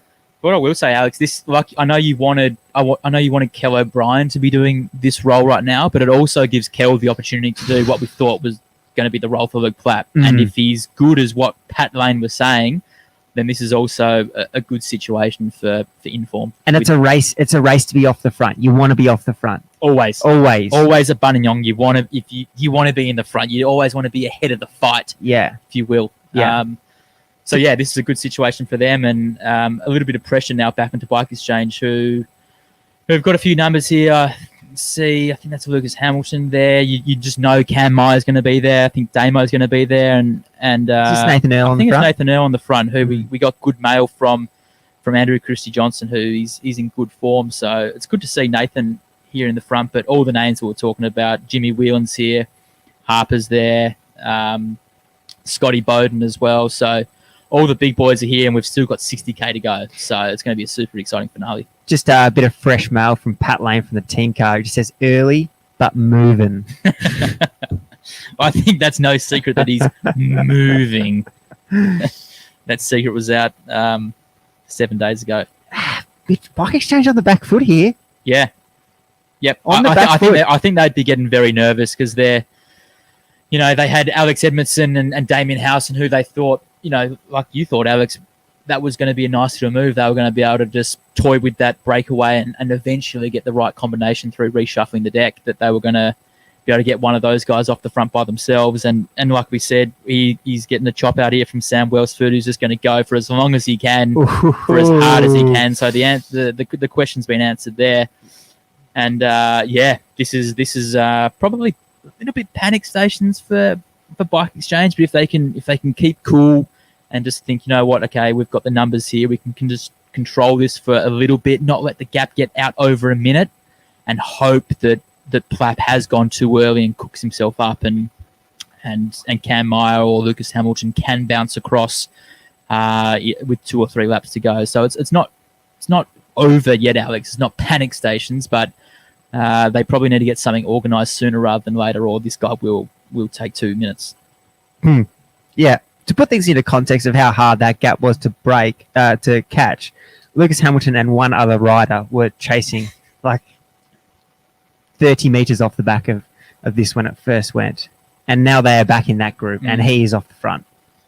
I think we'll get the answers to our questions on this next time up Mount Buninyong, whether Bike Exchange are just happy to ride or they're going to try and send guys across, because, I wish they had they're wishing they had 10 riders there to be able to control it. But with Alex Edmondson already in trouble, I think Groves is not going to be there anymore either. So there's actually not that many guys to control the race. So maybe it does have to be this flap, Alex, that they're going to have to try and send some riders over. Durbo hasn't done a heap yet, so he's still there. I think there might be just a little bit of aggression from Durbo that he just needs to let out after the TT. He had that horrific run in. I can't give you a play-by-play, but it was something around the lines of waiting at the airport for his permit to leave Perth, getting into Melbourne at some ridiculous hour the early night of the TT, new TT equipment, didn't win the time trial. I think there's something in Durbo's little cage there. Although he is one of the nicest blokes ever, I think he could unleash something. And yeah, here we see the Bike Exchange boys. Yep, Lucas Hamilton. So that answers our question, who the clear-cut leader is. And maybe, like we talked about, it's all in for Cam Meyer. And we also see Luke Durbridge actually behind Meyer. So he's probably another protected rider. But yeah, it's looking like it's a little bit of panic here. I don't think we've seen Bike Exchange ever on the back foot like this at Buninyong. No, they've always had a piece of the pie. There's always been a bit of control, or there's been a kind of guaranteed solution in the bunch.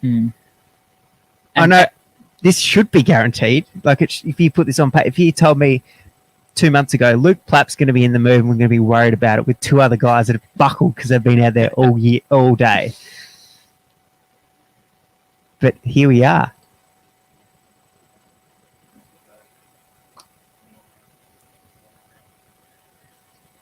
Yeah, Riley, the Chew Man makes a good point here. Does he just go wild on this climb, or does he try and hang on to maybe Brendan Johnson? Maybe he tries to hang on to one guy. I think, Sam Welsford's not getting up this climb. No way. Look at him. He's going full. Like, he's all in. He's peeling at the bottom of the climb. But yeah, I think Brendan Johnson, he's looking really good. He's been pulling the front of this group all day, so his legs are good. But is he going to assist Luke Plapp in any way? There's really no reason for him to do that. So he might just be able to get a free ride, and just maybe see if anyone comes across. But I mean, the gap's going to be it's going to be about that 30 seconds. So there's a it's not a massive gap, but the way Luke Plapp is going, it probably is a little bit bigger than 30 seconds. And just seeing here, Edmo on the front, so that's his day done.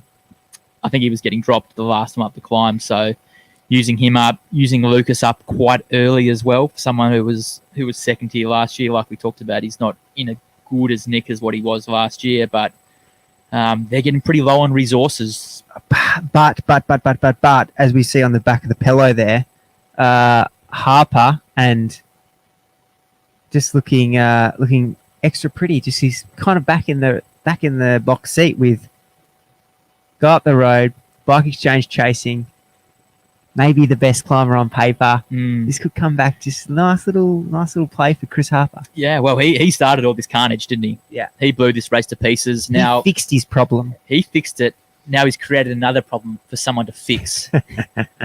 So he can just now sit there, wait for Bike Exchange to implode, and hopefully be able to go up the road with I'm guessing Cam Meyer or Luke Durbridge in this lap or a lap after, because everyone's looking pretty dead on their feet. What is there? Maybe 25 guys are left, so there's not many guys left in that bunch, and there's still 57 Ks to go, and there's a lot of patching to do here for Bike Exchange. But it looks like they are just going to ride that tempo like we talked about was going to be a possibility, and just hope that Luke Plapp does blow up and he has gone too early. Nathan Earl just sitting there in third wheel. Yeah. Interesting to see what he's got to show later on too. Do you reckon there's a little check coming out of the Bike Exchange team car for anyone that wants a little bit to ride? Yeah, there might be a little budget on the table.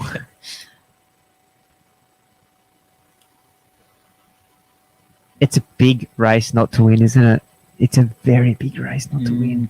Yeah, I mean, it's the only World Tour registered team in Australia. It's one that they really do have to win. In the past, there's been Freeberg, Miles Scottson, Jack Bobridge when he was running for Trek. I think those are the three that they haven't won. Might be wrong. There might be another one, but so they've had a pretty good run at it since their inception in 2012. I think was the first one they raced in with Simon Gerrans. And they had him for a couple of years, and like we talked about, it was just so nice having him there. It was a clear-cut plan, but now with no Gerrans, the last few years, they've had to be a little bit more creative, and they've won it with several riders, so it can be done, but when you are a little bit undermanned, controlling this race is mighty, mighty difficult. Yeah. They've also got Michael Matthews back on the team. If they could get him to come back to Australia, that would be a nice little number for them. Does he want to just come back 1 year? Sure, you'd want to get it on your Palmares. You'd want to get national championships, and especially now he's on the team. This course is perfect for him. It's written for him. Like he's probably. Would you say that he's probably not as good a climber as what Gerrans was? If you were to line them up, both at their peak, you'd probably have Gerrans a little bit better in the climb. Yeah, but he's quicker. A little bit better in the sprints. Yeah, but to get round this course, you got to be able to climb. But I think he'd be able to do it. I think he'd be able to get round. Like we said, if Matthew Harley Goss has got round here before, then I think Michael Matthews he's been in the front here before. I'm sure he's been on the podium. So it'd be nice to see him come back maybe next year. Obviously, there was some coronavirus issues that he wasn't able to get back, but definitely going forward, he'd be one that you'd want to get in. You think Jerry Ryan, the owner of Bike Exchange, just be going, hey, mate, paying your checks. Yeah, come back. You only need to come back for a month. Not even a month. 2 weeks. 2 weeks. Full-time European. He is, isn't he? Big time. Maybe that's why he's been so successful. Yeah.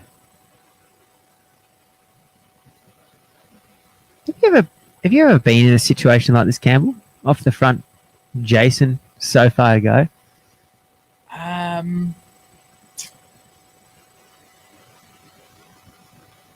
trying to think of any like local races. I don't think so. As a person that never has, it just seems like such a long way to go. 55 Ks. Yeah. It's like Boonen did this, I'm pretty sure, in a Roubaix. Yeah. Like 2012 maybe. He went solo from this far. But that gap, Alex, has gone out to 53 seconds. He's put 23 seconds into the peloton up this climb. And like we're talking about, if you give this guy 30 seconds, he will very quickly blow that out to a minute 30. So he's doing that. He's in the big chain ring. He's rolling that big gear up here. But he's got to do this 4 more times, which is the thing. I've been saying it all day. You feel good, and then the last 2 just hits you like a ton of bricks. So he's in super shape, but there's still a lot of bike racing to go. But if Mitchell didn't keep their cool and keep it at a minute, I think that'll be a good result for them at the moment. I love the ambition. It's so cool. Yeah, so good to see. But I think he's going to blow to pieces. I think he's going to. You think so? Blow to pieces. It's too far. It's too far.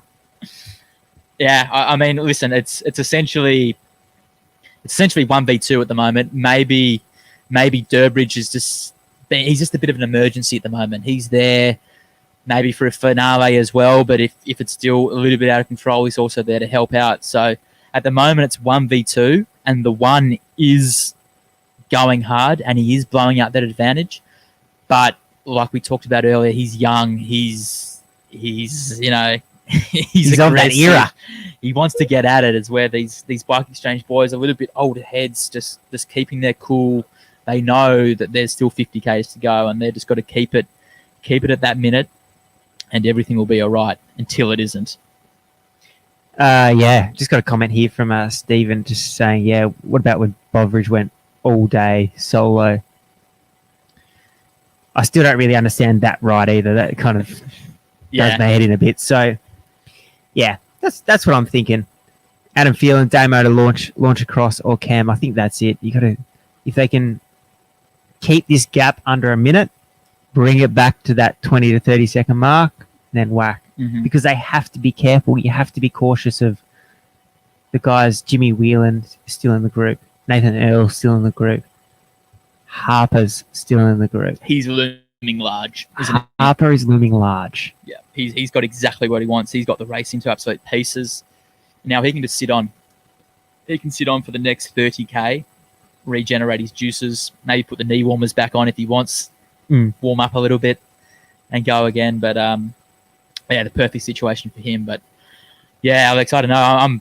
I'm super intrigued now to see how Luke Plapp goes. Obviously, he's in the form of his life. Everyone knew it as well. It wasn't like, who's that guy? Who's suddenly that guy? Off the front and he's flying. Like, he was a marked man, and Lucas Hamilton tried to go with a Bridge Lane rider. We probably don't know who it was. I'm guessing it was probably Alistair Christie Johnson. He was probably looking the best in that move, and they couldn't get there. They got mighty close. They probably got within 30 or 40 meters, and we were joking, they've got to get there first. They never did.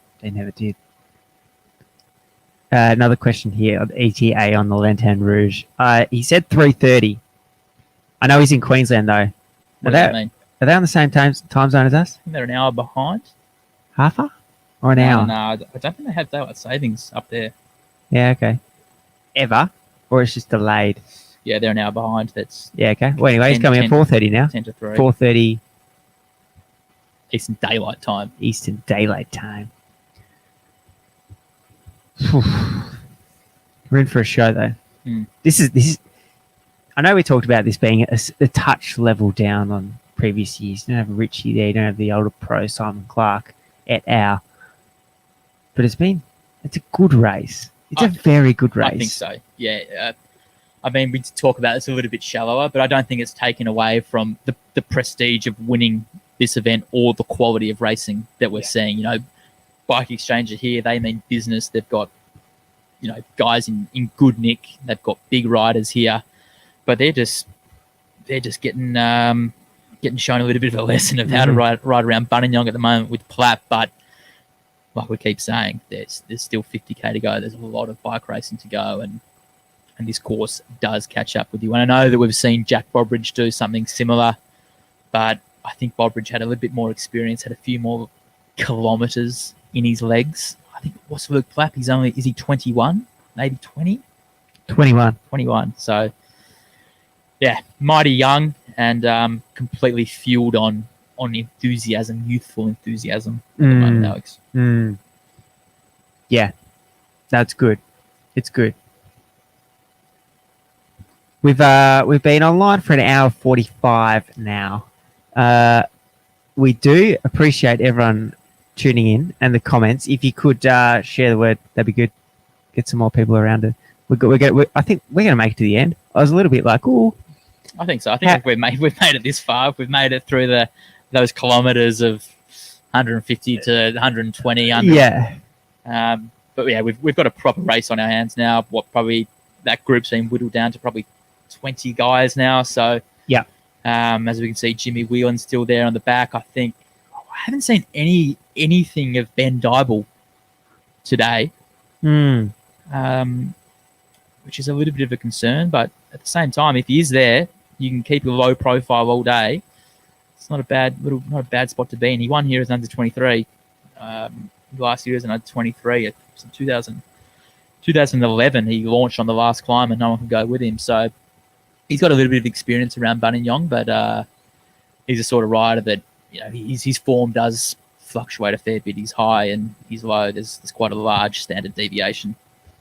But if there's a course that's for Dybel and a situation that's for Dybel, it's Mitchelton Scott riding into the last and second last climb. Yeah, exactly. And he can time trial well. We know that when you and I were commentating at the Oceania Championships a few years ago down in Tasmania, he absolutely torched the field and he was solo for best part of 40k. So yeah, he can do it. I mean, we're talking about someone who might not even be in the group, but look at this guy go. He loves it. He's getting right into it. He's got that premium map skin suit on, which we love. That is some elite kit he's running right there. But yeah, you just feel the energy from Melbourne as Luke Plapp goes on a mission. Up to a minute 15 now, Alex. Up to a minute 15. When do you hit the big red button? The emergency. When do you hit it? It's the turbo button. It's the turbo button. When do you hit it? Do you hit it? I think a minute 30 to 2. There's somewhere in there. No. I think you got to stay with Lucas at the moment, and just, you know, if it keeps blowing out a little bit, okay. I think you hit the turbo button in maybe 15 k's or 2 minutes, whichever comes first. Yeah. Are you on the buttons too? Just the Latin Rouge and Pat. Pat's just saying, I rate Kel sitting on now, but gee, he's good. Referencing Luke Plapp. That's I mean, this is, like we said, this is perfect for them. They probably rather it be the other way around. But having Kel sitting there, that's something that we haven't actually talked about, you know, the last 10 or 15 minutes. He too is just getting a free ride here. He can follow Cam when Cam goes, and I think you'd back Kel over probably anyone in that group now to winning the kick. So perfect situation for Inform. That deal that they've got is just paying off in spades. The track boys coming. Coming off. Why didn't here's Pat here just on TV? Big Smith getting some airtime too, which we love. The best mechanic out of Melbourne. We should have crossed live to him right now. Yeah. Can you just give us a live interview with 50 k's to go in Nationals? Live to a rider. Yeah. It's never been done before, but we're going to do it. Into the race radio. It's possible though. You would never be able to do it with cycling. We'd have UCI bans on everything that we could anything do.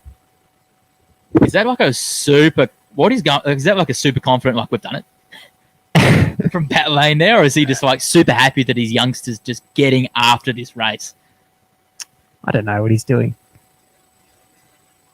but I think he's pretty happy with the situation. Even if he blows up here, I love it. Yeah. That he's gone and just taken this race by the horns. He's the pre-race favourite, and he doesn't care. He just goes out and attacks with 60k to go. Yeah. This is so much better than going out the hoop when Harper just goes wild. What do you like? If you're Luke Platt, I'm sure there's offers coming in, World Tour offers at the moment. Yeah. You continue with the Olympic program, don't you? You do the games, or do you go to Europe early and just get into a World Tour team? So from where I understand it, I feel that Luke's potentially in that 5th spot. That was 12 months ago. Another, now the way he's going, you find a spot for him, don't you? You get him in. Well, so because he's not coming. He's not coming back anytime soon after this Olympics. No. Well, that's like the conversation we had before. You don't come back anymore. You don't come back and you don't hang around, because if you hang around, you miss out on your kind of the start of your career now. Whereas before, if you were hanging around till 25, 26, it was like, oh, yeah, whatever. Welsford, who's hung around, is now 25, turning 26. That going to the World Tour, like, you're no longer a young pup. Does he have World Tour potential, Welsford? I think so. But I think he's been hindered by the track program. And then this extra year on top of this cycle as well hasn't helped anyone in that boat. Especially Welsford, who was definitely going to be going out. And you think now that all these boys in this cycle, this will be it for them on the track. Yeah, Cambo, talk to me about this. Greg Thorne, he's putting zeros on his contract. What was he worth pre-TDU? What is he worth now? What are we talking in terms of? You're a Pro Tour team. Well, I think pre-TDU, I think he had super potential. Everyone could see that from his junior TT against Remco a couple of years ago. I think, he'd probably be, I don't know, on potential, maybe 100,000 mark. Euro. Pre-TDU? Yeah, I think so. I think 100K? Yeah, I think so. I think there's been a bit of talk about him. I think when you go up against Remco and you put performance in like that. But I mean, if he comes out and wins this after rolling up Durbo in the time trial, what he did at TDU, I know it wasn't World Tour, and I know Richie wasn't in top shape, but Richie was still moving up there, and he bounced across, and pro teams see that. They see that, Alex. So I think could you double it? I mean, the contracts of these big talented juniors. Yeah, people are dipping in now. We were talking about this all last year. Yeah, that people are going to be rolling the dice on youngsters. So I think the value is up around that mark now, Alex. 200 euro. Am I off the mark? I don't think you're off the mark. I think the Nationals TT putting time into Durbo. I know Durbo had a horrific run in, but still, just that performance, the way he's acted here. He's a winner. He's a winner, and that's what sometimes that kind of type of rider doesn't have. So they're just strong as an ox, but they can't win. This guy's got everything he wants. Is winning. 127, the gap, big climb. This one, I think after this climb, we'll know whether the Durbo button needs to be pushed. Put in the comments section when would you push the Durbo button. And when does Harper? Does he just say, you know what? If Bike Exchange miss out, I miss out. Nah, Harper goes when the Durbo button's pushed. After you use that card, he knows that ticket's still in the inventory. Yeah. And he, as Mac has just said on the line, he's got a little bit of Tasmanian touch to him. Who does? I think his dad's from Burnie or something. Yeah, okay. That Northwest Coast cycling. Yeah. Well, we can see Bike Exchange. They've done what we thought they might do, and ride tempo. Edmo's gone. It looks like it's just Damo and Lucas who are doing the job still, 2 up, and they're holding. They're okay. 127, still 45k to go. It's not panic stations yet, but those two look like they're doing a 2 up chop up. They're doing a 2 up TT. There's nothing being held back here, and having Cam and Luke Durbridge there, it's still okay. It's still okay, Alex. Yeah. It's okay, but they're back. They've gone from a scenario where they're in control due to their size to Cam Myers a good opportunity. I don't know if it's in control though. How quick is Cam? It's not out of control yet. No, it's not out of control. It's not out of control. But how quick is Cam? Not quick enough to beat Kel. Kel's quicker than Cam. I think so. Yeah. Okay. I've just got this perception that Cam's super quick. Not super quick, but like quick. He is, but Kel is like a track rider. And current track rider. Current track rider. You know, I'm sure they do a fair bit of speed work. So, where is Kel in this bunch? Is he? He's fourth wheel there. He's just sitting there perfectly on Cam. So, I know he's sitting there pretty good, getting the free ride. Gap out to over 130 now. So, yeah, I mean, I can see why Pat Lane was pretty bullish on Kel. He's riding with a fair bit of confidence, and he's put himself there on Cam Myers where he's showing everyone else who the boss is. So yeah, look at this. We've got Pat Lane. Look at this. It's just all smiles. This is ridiculous. This is carnage. It's joking around. It gets serious in the car, boys. Pat is just high on life right now. Do you reckon that's just Luke saying, I'm $1 million? Yeah, I'm on here. I'm so good right now. I'm on here. Should we get Pat back on the line? Just get him in. Get him in. Just a couple of questions here. How many laps to go? We're 3 to go. Coming around to 3 to go. Coming around 3 to go. Warmers to go. About 30 minutes to go. Yeah, we're a little bit disappointing that Harper's not going to win. We've actually got the Lanterne Rouge on the line, so we'll cash his little knowledge base first, and then we'll go to Pat as we head into the finale. Hey, mate, welcome to the show. Thanks for joining us how are you? On a Sunday. Good. Are you tuning? Trying to watch at the same time as talking to you. Are you tuning into live coverage of the race? Yeah, I'm watching on TV.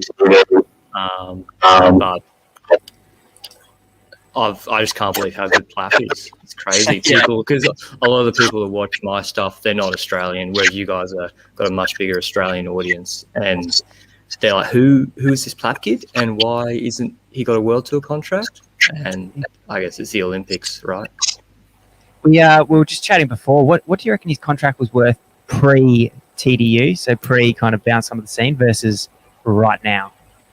Probably 70, 80 for 3 years, or 70, 80, 90, but pre. And then now, I guess Ineos and UAE and Bora would be interested in him, right? So who knows? I don't really know the contract values that much, but a lot more if I was him, especially depending on how he goes at the Olympics and how he goes for the rest of today. What are your thoughts? What do you? I said about 100 pre, and then I thought maybe after this month, and especially if he wins this, I think you could probably double it. Yeah, that sounds about right. Just the way teams are rolling the dice on young riders now, so I think it's about that. What are your thoughts on what Bike Exchange are doing now and how they've managed the race today? Well, I think they were surprised and a bit uncomfortable with how big and strong that break got at the start. I think their ideal was to have 2 guys there, right, with maybe 5 or 6 other guys. I think the fact that it was, 15 plus, kept swelling. Yeah, they kept bringing other riders across. They brought Caden across, but is Caden really going to help you on a day like today on this course when it's been hard for so long? And, yeah, I think I think Inform are just really, really strong. Kel made it really difficult for them as well in that break. They're like, we could work, but then you still got Kel here. He'll attack us late. Is Damien Houston that much stronger than Kel on his day? Yeah, probably, but it's close. That's a question. Yeah. And who's quick? Who's quick that's left in the group if it does come down to that 5 to go to the finale? Is Caden really going to survive the whole race in that break? Probably not, I don't think. So, yeah, it's difficult for them. And now, I think Harper at 65, 68 Ks was a bit interesting to me. He was basically pulled it back together, right? And then he kept working over the top of the climb, and that's when Plapp attacked him. And I was like, yeah, I thought he hadn't really attacked Harper. He was just kind of working for the whole group. I thought that was a bit strange, personally. I did like though that Harper took it on, because it was a little bit dangerous for him, that little situation of that group up the road, 3 bike exchange guys. He fixed that, and then not by design, it's come out of it really well. He's got bike exchange working. They're heading into the final few laps. Luke's out there solo. Harper's just cashing his chips, ready to unleash. Because that attack that he did do, I know we only saw it on the TV in slow-mo, but gee, it looked good. Yeah, I think I'm obviously mates with Seb Berwick. This is working out well for him too. On the climb, he looks pretty comfortable. And as you said, bike exchange are having to burn all their chips now. I mean, is it Durbridge that is their sort of their main man? If they have to keep working all day, is he the guy they're protecting? I think it's Cam Meyer. I think Alex and I would. I think so. I think that's the way it looks, because Luke he wasn't super active, but he did get involved. And I think he's actually come to the front now, Luke Durbridge, to do the work. So Alex and I were talking before, when do they hit the panic button and use Luke Durbridge? Yeah. And so he's now 40k to go. Wow. The gap's up to 2 minutes 13. Yeah. So it's got to be fixed now. This is sort of last chance saloon for bike exchange, and Luke Plapp is just taking this race away from everyone. This is ridiculous. How big is he? What is he, like 6 foot, 6'1", 72, 73 kilos? Luke Plapp. He's around that 7 mark. Yeah, I'd say he's probably, maybe just, about 6 foot, maybe a touch under, and about, 72, I'd say. So, okay. Just that, strongish build, but can still but drag himself up the climbs. He's got track weight. He's been in the gym for a while. It's just Grant Thomas, exactly. And Grant Thomas was even a bit bigger than that. Yeah, I like that a lot. Yeah. What were your thoughts on Chris Harper wearing knee warmers for the first 4 or 5 laps? Well, mate, I'm the Gold Coast, and it's like 33 right now. So anything below 20 is definitely arm warmer, knee warmer territory and gloves. So I'm not going to criticise him for it, because I'm very, very soft. All right, this is very off topic, but I'm keen to get your take on the new Aero Tuck rules. Oh, I think it's bullshit. But the question we had was, how are they going to enforce it? Well, that's the thing. I'm drafting an article about it right now. I'm trying. I have like 5 bullet points on the left, and first one is, it's actually a genuine skill. It's not like some stupid thing that's a safety risk that really doesn't affect races. It actually affects races. Like Mohoric, the Slovenian he's on Bahrain still. He's not as good as Philippe Alfanard, etc. And Liège-Bastogne-Liège, the only way he caught them was because he was aerotuck on the whole of the last descent. And he won GP Industria in 2017-18, doing the same thing. Milan-San Remo Poggio descent last year, you saw him super tuck for parts of it, trying to catch Alaphilippe and Alfanard. And he's like, well, I'm not as strong as them on the climbs, and you've now taken away one of my main skills. So, A, it really affects races. B, there's no data that it's actually caused crashes in the pro ranks. There's no data in the UCI that they've included that it's indirectly caused crashes in amateurs. Personally, from a policy perspective as well, I'd be like, well, that's Darwinism at play if amateurs want to copy it. But maybe we don't agree with that. And 5, it's just another rule, as you said, that they're not going to enforce properly. It's going to be inconsistent. Someone's going to get suspended. It's going to be really unfair.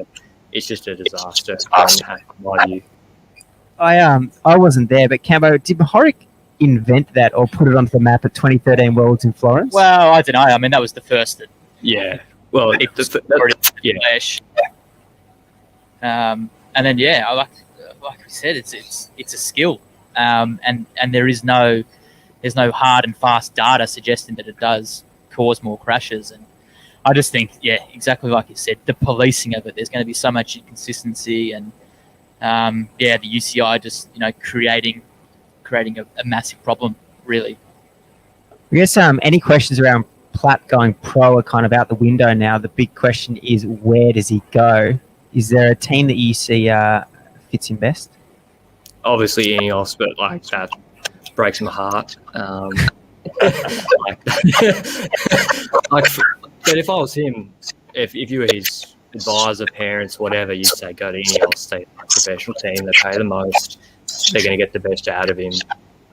So he not getting there? No, because he's so young. So Thomas is aging out. Froome's gone. Port's going to age out. Yates is a lot older. Adam Yates. So really, he'd be competing with Gegenhardt, Martinez, DePluce, and he's even younger than them. So say he's got a 5-year plan to be a GT leader. I think that's still fine. I guess Pidcock's there now. Yeah, but also like you touched on, he's got that Geraint weight, that Geraint background. Why not put your hand up to take that role on Team I think Bora too, there'd be an easier path to leadership, and they're really professional. They got Dan Lorraine, good coach. So Bora would be good, and then UAE pay well. Yeah. So yeah, where does Exchange come into the equation for the signature of Luke Plapp? You know, there's been this sort of thing the last couple of years where I don't know, they just haven't really been jumping at Australian riders. It feels like anyway. I don't know. It seems like they've kind of taken more of an international route. Oh, I wouldn't sign with Bike Exchange if I was talented Australian. Like, just from a financial perspective, there doesn't seem to be the stability of other teams. So that would concern me if I was them. And also, they've sort of picked Chavez, right? They picked Chavez, Yates, and I guess Lucas Hamilton as well. They seem to be their three they're going forward with for the next 2 years. It makes sense though. I think financially, couple of pieces. One, they pay well, but two, like you said, financially, Jerry's only put his name to the ticket until the end of next year. So if you're signing at the end of this year, you're signing into the unknown. So that kind of rules them out. Like you're not gonna put your name on that parcel unless you've got word from Jerry, or you've got a signature from Jerry saying that he's gonna continue the funding, because it's been all over the place. Yeah, last year was particularly bad. Exactly. Yeah. But you think as an Aussie, like, yes, they'd be after him if they're hanging to find this GC route. They've got Lucas Hamilton there. You want an Aussie on the team. They're losing Jack Haig. They're losing Yates. He's fit for the bill, but my question would be around the financial stability and where it goes. I guess they brought Matthews back in, so they've got probably one of our most talented one-day riders coming back in. I'm pretty bullish on Matthews, actually. I was looking at Van Avermaet when he had his good 3-year run, and it was about the same age, 30 to 33. And if that's what Matthews could shoot for, I think I remember Bike Exchange, or then in the Ardennes races when they had Gerrans, Matthews, Impey, they were crazy strong. I miss those times. I think probably like you guys do. We were just talking before we got on with you that it would be great if Bike Exchange had a Michael Matthews at the Nationals to have a clear-cut leader that they could back in, because, this course is really good for him. Oh, exactly. Perfect. It's like Britannia Classic that he won last year. That French race, it's a constant rolly hills, 2K, 5%, 5.5%. It's perfect for him.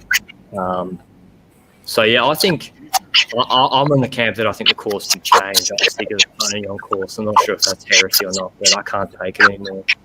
Yeah, I know what you mean. It's been 15 odd years, and I know any rider can win here. We talk about Matthew Harley-Goss coming second here once upon a time in, I think, 2011 or 2012. So if you're fit enough as a quick man, you can get round. But I know what you mean. It would be nice to see a freshen up of this parcours. Where would you take it in terms of terrain wise? Mount Wellington summit finale. Yeah. How would you design the course? Well, I'll have a different one, like you said, Mount Wellington, or even you'd probably never get across the line. Springbrook on the Gold Coast. You'd probably be too hot. Or have it on the South Coast. Have a windy one, flat windy one. To get a sprinter that could win, like a pure sprinter. I can't believe how long Wellsford lasted today. Credit to him. I couldn't believe he got on the break like that. But Wellsford Groves, they can't win. I don't think, when there's people like Sturbridge and Plapp here. It's not possible for them to win this race. This speaks to the challenge of racing in Australia, though. Nowhere wants it. You can't just swing a race wherever you want. It's not like where you go to Belgium and they pay for you to run the race through the middle of their town. Here they resent you for running the race through the middle of their town. You have to do the NRS races in the middle of nowhere. I think that's why it's been at Ballarat for so long, because they do have such a good relationship with Ballarat and the uni there now. So there's a little bit of stability, which is important in cycling of all sports. All right. It's just a bit. Just needs a bit of a freshen up. Maybe they could do something in Ballarat and they could change up the course a little bit. I don't know. I haven't really looked at it too much. I'm just speaking from a selfish, non-logistical perspective. Talk to us about what's your play-by-play from here. What do you think is going to happen? 30 odd K to go. Bike Exchange are running out of numbers. Big style. The Derby. Harper's going to have to move pretty shortly if he wants to bridge across, because Bike Exchange look fucked. So once they pull off with their last man or he starts slowing down, Harper has to jump across on the climb. It's all done here. Lucas Hamilton's done. It's literally just Luke Durbridge and Cam Meyer. The only way that this doesn't end up with Luke winning is if he just completely blows up in Hunger Flats, which, I don't know, he's looking pretty confident out there, and I'm sure he's got Pat Lane in his ear continuing to tell him to eat and drink. So, I don't know, boys, this looks pretty done. You mentioned before, you mate, Seb Berwick's just moving up on the outside here. Is he? What kind of nick is he in? He, I think, struggled in the dry heat in Adelaide. I think he not been training fully like he had been for Herald Sun Tour at this time last year, which he peaked for. I think he's obviously got European races. Surely he's leaving to go to Spain, where he's going to be living, and meet up with the team, I think, in 5 days. So he's coming into a bit of good form now. He said he said he felt good today. I think the weather's a bit better for him today in Buninyong, and it's just the climb's just not long. Like every climb, right, the last 4 laps, I swear I've seen him moving up the right-hand side. He seems comfortable, but he's not the sort of rider that's going to be able to try and bridge across this gap. So he's a pure climber. Is he lining up to be in Froome's Mountains squad? You mean Dan Martin's Mountain squad? Dan Martin's Mountain squad? No, there won't be no Froome Mountain squad, I don't think. I think he's going to do the Welter, so that will, I don't know, see how Froome goes at the Tour, but Dan Martin at the Welter is pretty good. Mike Woods at the Welter last year was good. He's there. So, but yeah, I think that would be the plan with him, whether it's Froome or whatever, but I think he can do a fine job. Probably be inconsistent. It's not like every stage. 1 or 2, he could probably be pretty good at the point of the things. Yeah. You guys are called it. You Plapp's winning. Is that your final take? Plappy's taking this home? Oh no, I was asking you guys. Have you called it? I mean, I did. It's starting to come down a little bit with Luke Durbridge going 100%. There was a Bridge Lane rider there who was helping a little bit, but you think Cam's probably going to attack here. Harper will follow. It'll be those two chopping off, and with Kel sitting on. So even if it does come back, you think that Inform are in a pretty strong position here. Yeah. Yeah, it's hard to disagree with that, to be honest. It's very hard to disagree. 30K, it's still a long way. It's still a long time on a bike. There is, 45 minutes on his own. Yeah. Yep. And he's already been out there for 30-odd K. So, I mean, we know that things can go pretty quickly on a bike. You can feel $1 million 1 minute, and next it just comes over you like a storm. So, I don't know. It looks like it's over, but if you can blow, it's going to be around Buninyong. Yeah, it's really not that big a gap. If the thing is, we've not really seen any evidence that the peloton's fresh and that there's some 4 riders that are going to suddenly spring to the front and start pulling hard. Yeah. And that's where, when they were fresh, when Harper went, he fixed a 3-minute gap in a lap and a half. Yeah, exactly. Now. What do you got? Are you guys friends with Harper? Do you know him well? Do you know what his plans are for this year? Is he? What do you think will happen with him this year at Jumbo Visma? Because that's like the hardest team to make the Tour de France. Just about. Yeah. I caught up with him last week at TDU, and it's it seems like they don't know the team yet. He doesn't know the team yet. He's on that brink of kind of, if obviously he didn't really get to show his stripes at the Giro last year, having to pull out when Kreisvik tested positive to COVID, not pos. But yeah, I think he's thinking a Giro support is kind of the start. So we'll see where that goes. But yeah, I don't. He's not in the hard and fast tour squad yet. Yeah. I mean, I don't know why they keep announcing their Tour de France squad in like November and December. It's backfired on them 2 years in a row. So I think they should just really announce it. It's 2 months before like everybody else. Yeah, it's just ridiculous announcing the squad that far out. Seems like the group's thinned out even more. It's now like 12 guys on the climb. Yep. All the Bridgeway boys are getting popped off the back. Whelan's there, just hanging on the back. But this is all in for Luke Durbridge right now. I wonder if we're going to see something go over the top of the climb, or Durbo's got another bit of, if he can do the back half of the course, Cam can go on the next climb. But here we go, Harper's attack. Kel's following him. Kel, whack. Kel's looking good, isn't he? Oh my God. We were talking to Pat Lane, their DS before, and he's awfully bullish on Kel. Big stuff. He messaged me. He showed me some of his numbers. They're pretty good. Yeah. I reckon he'd have good. Yeah, I think he's. Yeah, there's no way he wouldn't be valuable on a World Tour team based on, particularly today, because you just put him in a race like you could take him even on a French team or whatever, send him to Paris Tour, Britannia Classic, all those sort of races. He'd be so valuable, and then bigger classics too in Belgium. You'd think he'd be pretty handy too, like Omloop, Genwevelgem, like. But it depends what he wants to do, I guess, Olympics and stuff, and then we'll see how he goes. Just saw your man there, Seb Berwick, getting on the back of that group of 5, so he's obviously showing some pretty good form. Yeah, it'd be funny him pulling with Kel behind him. I'm not sure Kel will get much draft. That has come down to a minute 40, guys. So if these guys can minute 18. Minute 18. Okay, so here we go. This, Harper. Oh my goodness! If these boys can work together a little bit, I mean, obviously Kel's not going to do anything. It looks like it's probably just Harper and Cam that are going to be the guys that are going to be working.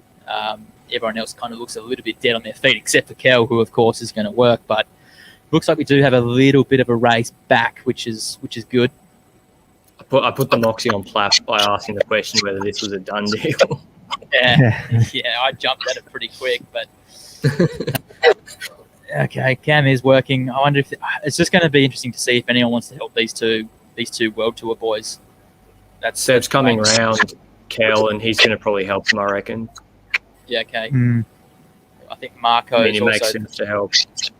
How's Mark O'Brien still there? Scott Bowden's there as well. This is what I think the US is really missing out with their split amateur pro national championships. I think we have a great, like having a nationally televised national champs. We've got World Tour guys racing against local guys. It's just fantastic. What do they do in the US? It's an amateur and pro race separate. Yeah. So they have an amateur national champs. I don't really understand how it works, to be honest. It's still a mystery to me. Also, like for the amateurs, like when you're at that stage, you're 20, 21, 22, it's just such a good platform to throw your stuff at the pro guys, and on a course where normally the strongest guys get to the front of the race. So there's good opportunity there. So do you think, going back to the bike exchange thing, I always thought they should never have let Caleb go. I mean, I did a Lotto Soudal preview last week, and I opened up Lotto Soudal's wins, and it makes sense, not exactly a hot take. You're like, wow, Caleb Ewan contributes a lot of wins to Lotto Soudal. And then you do another team who you think are really good. You know, Movistar won 2 races last year. 2 races? Because they don't have a sprinter. And it's just, I think top sprinters really should be overpaid. And whatever Caleb wants, he should probably get because he's the top guy. He's sorry. Kind of preaching to the choir here. Obviously, big CU and fans, and it was, their worst mistake to let Caleb Ewan go. Their worst mistake to take that GC approach because they just don't have the cash. You need so much money. But I think Caleb wanted that, status as the man in the team, and I just don't think Mitchelton could give him that. They just simply couldn't give it. No. So, yeah, I can see why Caleb left, and I can also see why Mitchelton couldn't give him what he needed. So it just seemed like a good decision for the both of them. But I agree, if you don't have a top sprinter or, one of the top 3 or 4 GC boys, you're scrambling for victories. But even Buani, Nasser Buani's won he's the 5th most wins in the last decade. Yeah. You need a good sprinter, and I think it's a lot cheaper to assemble. Okay, so say Caleb, I know what Caleb's on. Say he wants 2. Viviani got 2.5 at Confidence. Say Caleb wanted 2. A lot of money, sure, but then the domestiques around him to make the sprint train work don't cost as much. If you want a GT team, you need to pay for Sepp Kuss, Roglic, George Bennett. They all cost a lot of money. Jack Haig, it could maybe a super domestique on Bike Exchange for Yates. It costs a lot of money. Whereas I think the lead-out men don't cost as much. So I think it's the better option financially too. And you just get so much repetition out of it. There's less risk. Yeah. GC risk heavy. One bad day and you're done. Where a sprint, something goes wrong, you get a chance in 2 days. Really, you have to win the Tour. If you don't win the Tour in Australia, especially as Australia domiciled team, it doesn't really matter. It doesn't. No one knows if you're I know it's and the way it is. And I don't know. I personally very much agree that if I was Jerry Ryan and you were spending all this cash, why not have Caleb Ewan at the face of it? They push that Asia angle hard. He's got that with his Korean heritage as well. Yeah, he's the man for the team. I know, and because no offense to Lucas Hamilton, I'm sure he's a nice guy, but I don't think he's the solution. Even if at least not in the next 2 years. Even if it becomes the solution, you still got to build, like you said, you still got to build the 2nd, 3rd, 4th guy around him, and he's getting more expensive. They're getting more expensive. Yep. It's just an expensive exercise that you need to. I think you just need to leave it to the Jumbos and Ineoses and UAEs that can spend wild amounts of cash. Well, that's why I looked at Lotto's team construction, and it's guys getting paid 5 figures, then Caleb, and then guys who need no one to help them, Tim Wellens. Tim Wellens looks after himself in Grand Tours. Thomas DeHent looks after himself in Grand Tours, and they'll pick up Grand Tour stages for you, and maybe you pay them a nice bonus if they get the job done. It just seems a lot. If you're not a really top team money-wise, it has to be the player. Let's just cross back to the race. Yep, sorry. What do we do? What's going on here? Harper and Kell. Yeah, so it was Harper attacked. So you come off the kind of mainish road and you turn left, and there's that little rise. Harper went down the right, and only Kell could follow.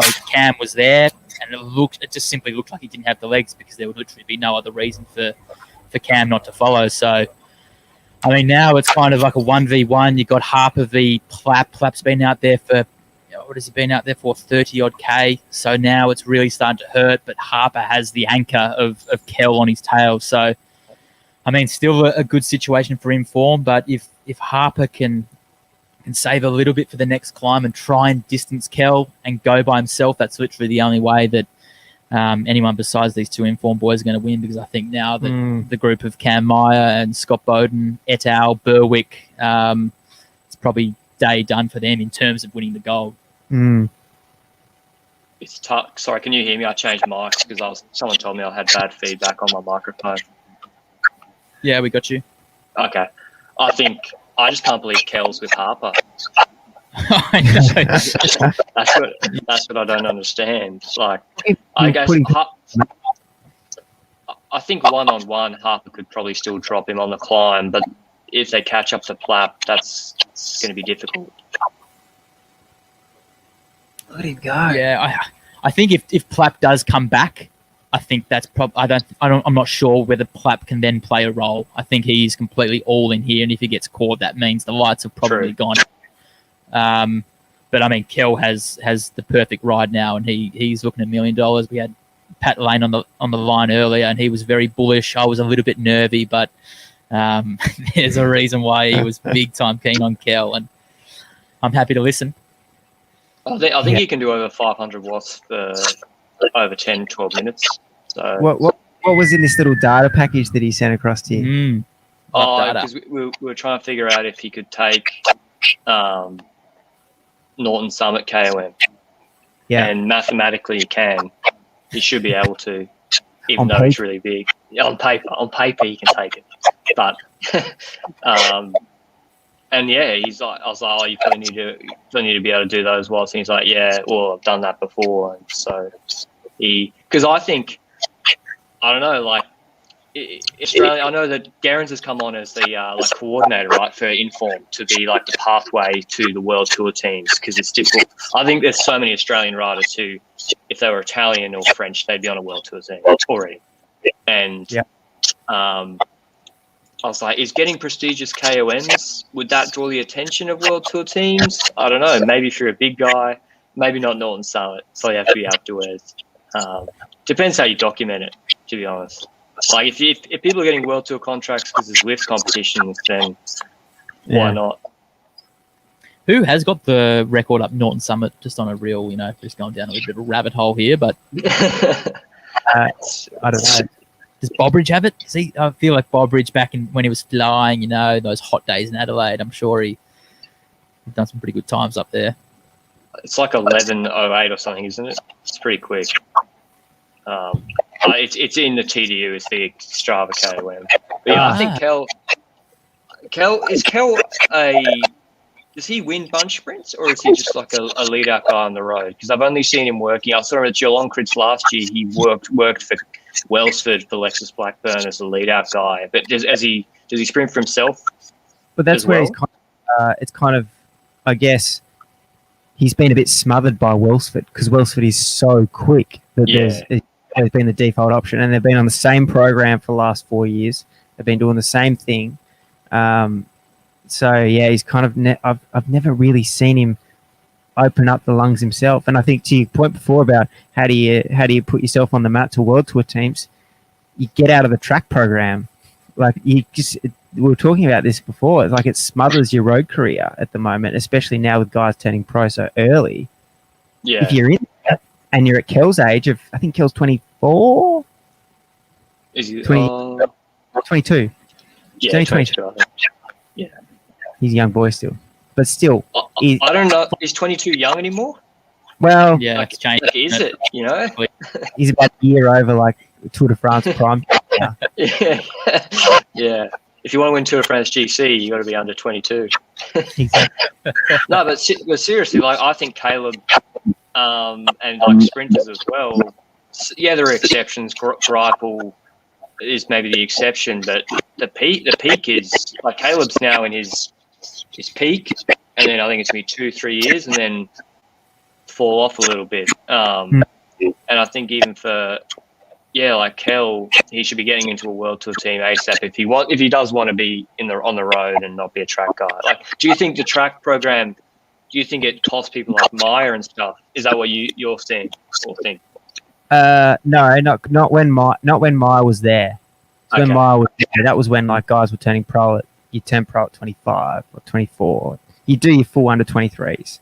Yeah. And now, like Wellsford had shocking timing because he did that next cycle. He finished the other cycle at 21, and now he's coming out at 25, 26. Yeah, true. He finished at 20 because he's got an extra year on this year. It's an extra bad year. And he's coming out with no real road stats, but he's so good. Like, he's so talented. But like to your point before, if they were Italian or Belgian, I think they'd be in the Lotto Soudal dev programs and whatnot.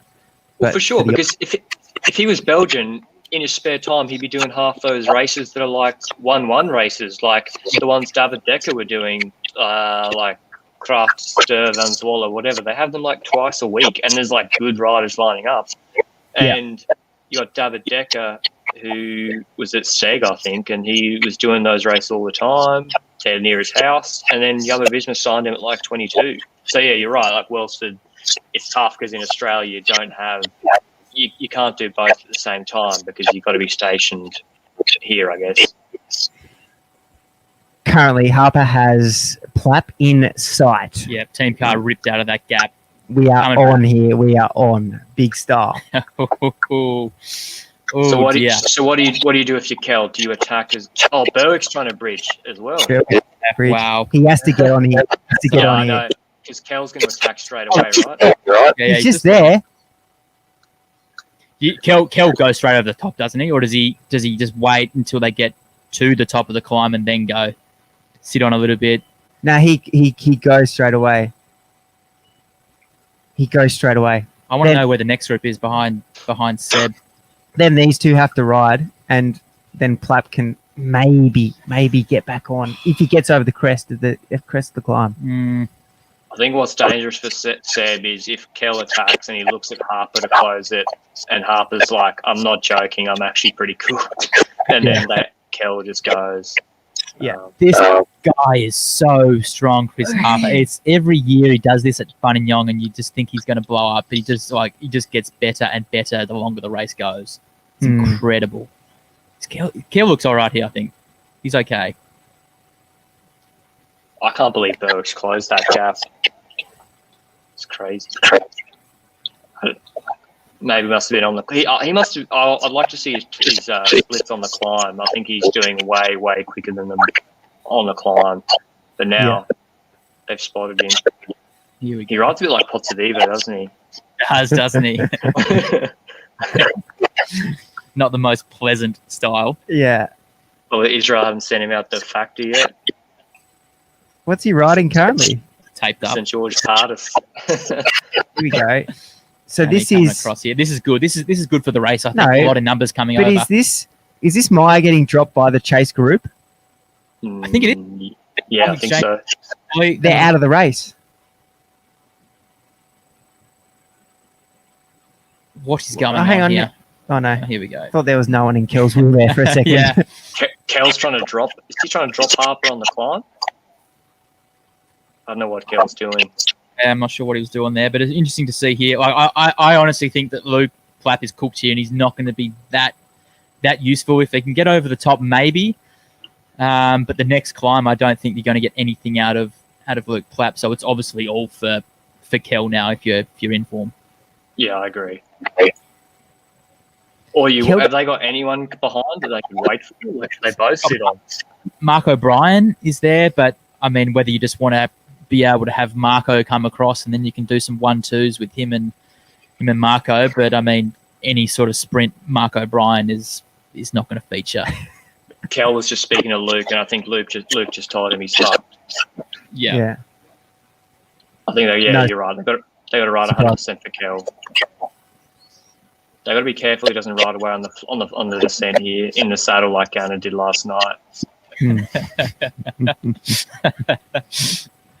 I just want to know, so who's in that group, in the next group ahead? I know Scott Bowen's there. I know Mark O'Brien's there. Nathan Earl or Curley or Dybel. Where have those three been? Well, there's a Bridge Lane rider up there too. It'd be nice to be able to get a little bit more visuals on this. We're just kind of going off touch and feel. Do you reckon they've cut the camera budget? Maybe. Here we go. Scotty Bowden. And Nick White. Nick White's there too. And Marco. Marco's still in the race. Isn't it amazing? Marco's still in the race. He retired 4 years ago, and he's been top 10 at Nationals for the last 15 years, I reckon. Seb's got to get off the front. No. I'm really interested to see how this is going to play out, because this is. I don't think Inform know what to do. I don't think anyone knows what to do. I think this is Harper's licking his lips here. I think what he can honestly just sit on here and wait for some guys to come back, because if they've already been dropped before, he can probably drop them again. So I feel 100%. like it's probably going to be Harper and Berwick if they can tee something up on the climb, but at the same time, Kel's doing lot of looking around. Does Kel want Plappy to pull? I reckon. I reckon that's the only. If you can get something out of Luke Plapp, it's to just keep it as these four and see what happens on the last climb. What Inform should do is let both of them try rest for 5 minutes and get Plapp to just completely sacrifice himself at a good moment, even if it's for 2 kilometres, force Harper or Seb to do something, and then have Kel counter before the climb, because Harper and Seb are going to smoke him on the climb, I reckon. I don't think we've fully seen Harper light it up on the climb these laps. He's been right on threshold, just dieseling away. Yeah, just 370 all day. If you don't mind. And has someone just come across? Was that that was to the other group? Yeah, so it's that next group behind of Bowden and Marco. I think Cam was coming across to those guys. Luke's going to yo-yo off. He's done. Like we were saying, Alec, it was a touch too early, maybe. I mean, like we said, it was great that he went out there, but this course, it catches up with you big time. And I think I was only about 30 minutes ago, I said that the race was done. So there you go. It was 2 minutes. It was 2 minutes not that long ago. And that is what is good about this track. Yeah. That is what is good about this track. Yeah. It's never over. The race changes so quickly. And I mean, see, Cam's come back here, and you definitely, here we go. This is where Harper went a couple of laps ago to get the gap. As we can see, Luke Plapp absolutely dead on his feet, or he's just happy to just let Seb go and close the gap. But Kello Brien's looking $1 million. Is Harper getting a little bit fidgety? Should he just wait until the steeper sections of Buninyong on the last lap, or does he want to maybe try a couple of times and really soften up Kel? At least he's gotten rid of Plappy now. The numbers are equal, although they were kind of equal physically before. He's actually gone. Just quietly, it was Jesse Ewart that's the other one that's in that back group before. Someone we haven't talked about all day. Yeah. I think something that's different I've always noticed about Australian quote-unquote climbers like Seb is that they'll be good. They can be good in a race. Yeah, he probably won't win today. I hope he does because we're mates. But they're good in a race like today. Yeah, he's like 60 kilos, 59 kilos. And I think sometimes, Australian riders are just more versatile because he's been having to race Murray crits every weekend. Like, there's no races that suit him. There's one race a year that suits him for a Heritage Sun Tour. So they have to adapt and get used to, at best, rolly races. Which I think is great because when they do go to Europe, they've got a little bit more rounded skills. Yeah, well, I think for him sitting in the bunch, like defending GC position on a sprint flat stage, he's not as concerned about elbows and staying up there, which is good. This group is going to come back, I reckon. How far behind do you think they are? 20 seconds? 15 seconds? Yeah, I mean, it all depends on what Kel and Harper are wanting to do. I mean, do you work if you Kel? It's Harper? I think you do. Do you? I think you do, because then if you let these guys come back, then you roll, he's starting to work now, because if you roll the dice with those guys coming back, then you might miss out on a medal. This case, you probably got a silver. I know that's not what he's come here for, but if you do let those guys come back and, attacks go, and you can't follow them all. So I think probably now is you just got to go and hope that your legs are good enough. Obviously they are, because if they weren't, then you wouldn't work at all. But he's been doing a lot of looking around. He's been sitting in the wheels all day, and he's looked good. So it's just gonna come down to the last lap, and maybe sit on a little bit towards the next climb, because if it comes to these two in the finish, then perfect. Kel will just absolutely dust him up, but still a big ascent to come. Yeah, I think you hit that on the head there with he has to be careful coming into this last climb. He can't do too much because Harper can blow his doors off after this last climb. If we even seen full gas Harper, which I don't think we have, that's dangerous. But all he has to do is get to the top of the climb with him. Yeah. Like, there was no questions asked about the sprint. I think Harper's making the decision-making pretty easy for him, because Harper's willing to do 80%, and it's just he just has to roll through for 5 seconds at a time. And I think if that's the case, then it makes sense, as you said, to work with him.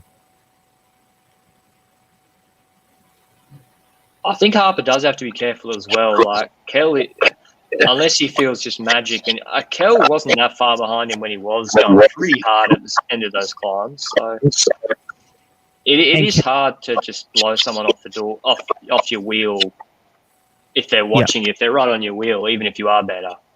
Yeah. And that first highway climb, it's a Kello Brien climb. It's not steep. It's consistent. It's it's not like they're going up a mountain pass. Yeah, so you can sit in the wheels and get a fair bit of draft. And then you get to that second part where, yes, it is steeper, but you can see the end point. Mm-hmm. The national title sits at the top of that hill. If he can make it to the top of that climb, he's there. But then what does, if they, let's say they do get to the top together, then does Harper just sit on? Yeah, I think it's all the way? The 80-20 rules goes around the other way. Yeah, he's had a silver medal here before. He doesn't really probably care about another one. Knows he's going to get touched up. So if they do come to the top together, then I think Harper just can sit on the wheel, maybe hope some other guys come back and just hope that, he can slip into a move. That's probably his only play if you can't get rid of him. What do you think? Well, there's a bit of a lull bike exchange. What are they going to be talking about tonight? What do we do wrong? I guess Plapp has just cooked them, and now Harper's been the beneficiary of it. Yeah, well, we were talking earlier that Harper fixed the earlier problem, then just created another one, took the pressure off himself, put it onto bike exchange. So I think Harper's actually he's done one of his better rides at Buninyong, and he's done some pretty impressive things here. But yeah, I don't know where has it gone wrong, Alex, for them. Do you reckon maybe they got a bit excited early? Perhaps putting Damo and Edmo up the road and throwing them, trying to go past the breakaway even more. Like, do you think they may be too aggressive? Well, they went wrong by letting Kel go in that early move. They went wrong by probably underestimating Plapp, which I think everyone did. And then they just found themselves in this position where they were just on the back foot. And like it went perfectly for inform. Yeah. Nothing went wrong. Kel in the early move, Plapp off the front, everyone chasing. But yeah. In 2020 hindsight, they didn't need to panic as much because Plapp was kind of cooked. Yeah. But they didn't know that. He looked at 30Ks. We were like, holy shit, how are they going to bring him back? So yeah. It was. They did panic stations, didn't they? Big time. Oh, we did. Yeah. Yeah. Look, Kel. See, I've met Kel once for about 2 minutes, but I just think he oozes confidence. He looks like he's Belgian, doesn't he? He like does. You said, he just slipped straight into a De Koenig quick-step kit. Yeah. And look not out of place at all. He always looks like he's got confidence. Always just there, always fixing things, always on the front, he looks big on his bike. Yeah, I think he's definitely well to the level. And again, I think it's more difficult for him trying to figure out what team to go to. Am I good enough to want to be a classics leader in the future? Am I just a lead art guy? Is that what I want for my future? Do I want to go to quick step and just work in a system? It's tough for him. I don't know what he wants with his road career. I think the good thing for him is that you probably have a few options to be able to do what he wants. But I think looking at him, like you were saying, Alex, he's got a little bit of presence. I'm not sure whether he'd be satisfied being a lead out rider. Maybe at the start he would, but I think he's got the mold of a classics leader. I know we get excited and think that our boys here in Australia are just going to head straight over to Europe and just start torching cobbled races because it's completely different over there. But he does have a little bit of experience with Inform. It's Inform this year, but the track program they do, some Kermesses over there that are bloody hard. So I think he's got that experience, and I'd love to see him go into the classics as a rider to be able to do his own thing. Just refine his craft at De Koenig. Deep end that is. But I know. I say he looks like he fits in that team, but I think he actually fits into that team if he wants to take that path, and if he backs himself in to take that path. Why not refine your trade there? Plapp at De Koenig would work too. because they need versatile riders for the classics, and now they're building a Grand Tour team. So they're going to be a lot different in the next few years. They've already got a good Grand Tour squad. So I mean, Platt could pretty much go anywhere, to be honest. But I don't know how it works with the Olympics. Do they stop? You guys know more than me. There's a track program. You finish the Olympics, you've done your cycle. Australian Cycling lets you go. Or do you have a contract till the calendar year? How does it work? I think he contracted for the calendar year, but they can't. Like, if you don't want to ride the track, you can't really. You're not going to a track competitor. Like, you can't really lock them into something because it's. I actually don't know how they do it. Yeah. Like, I would find that so boring, so mundane. Same thing. They don't get to go anywhere. They're just in Adelaide, locked in a velodrome. Like, it actually amazes me how they do that for 4 years. So my mate, he was in the British rowing Olympic program, and he went to like good unis. He's Australian though, because the Australian rowing program didn't want him, but he was going to go to the Olympics. And they were like, yeah, so you're going to be training 3 times a day, locked in basically like a sports hall in somewhere in Britain. And he's like, went to be an investment banker instead. And it was like, no, thanks. I wouldn't regret it if I was him, particularly with Tokyo delayed. Yeah, the delay would have done my head in, especially with those guys that were on the brink of this is my last Olympics. I've got to wait another year. That's what people don't realise. Oh, it's just entertainment. It's like, no, it's more like these people have dedicated a 4-year cycle of their lives to it. Kel's dropping after, is he? Or is he just looks like it? Riding tempo. Here we go. Holy shit. Is this on the drag on the highway? He's not sure. It's on the highway. He's not sure whether to go. But who's coming across? There's some guys coming across. Harper's cooked. No. Berg's coming across.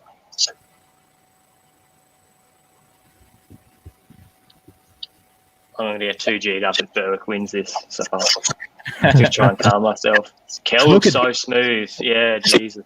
First lap. Yeah. Look at that. Look at the strength. So that's Seb Berwick there. Is that Durbridge that's come back into the picture? Durbridge back in the picture. Mike is there. Yep. Platt's there. Or is that Bryan, number 50? It's Mark O'Brien. But does he have to go? Tim Rowe's still there as well. Really winding back the clock. It's going to all come back together, isn't it? I mean, unless Kell can TT away.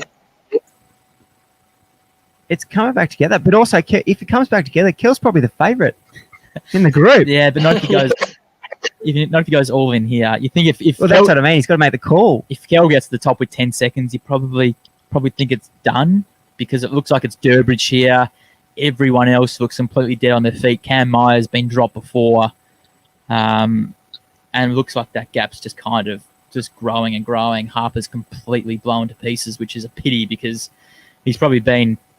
I mean, him and Luke Plapp have probably been the main animators of the race, but Kello Brien, he's just played the cool game all day, sitting in the wheels. Has worked out perfectly for him. And, yeah, wow. I didn't expect this, Alex, to be fair. Imagine telling someone at the start of the day Kello Brien would be solo over the top of the last climb. Look at this. No Biddens in. Big chain ring. Just looking around.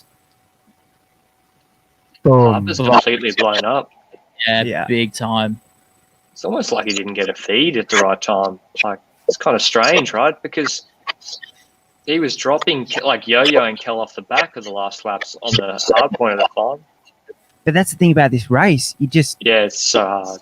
It's so hard that like it can all come unstuck so quickly, especially when they haven't raced this long in a long time. What I will say, Nick White is still here. Nick White is quick. Yeah. He's won the under-23s here before. Local lad, like he's going to fight. He's going to be desperate here. So I think Luke Durbridge is doing a perfect job here for Nick White because in that group there, I'd probably say White is the quickest. But it depends how Cam Meyer's recovered. Maybe he was just going through a little bad patch a couple of laps ago. But it looks like it's just going to be a head-to-head battle between 15-second gap.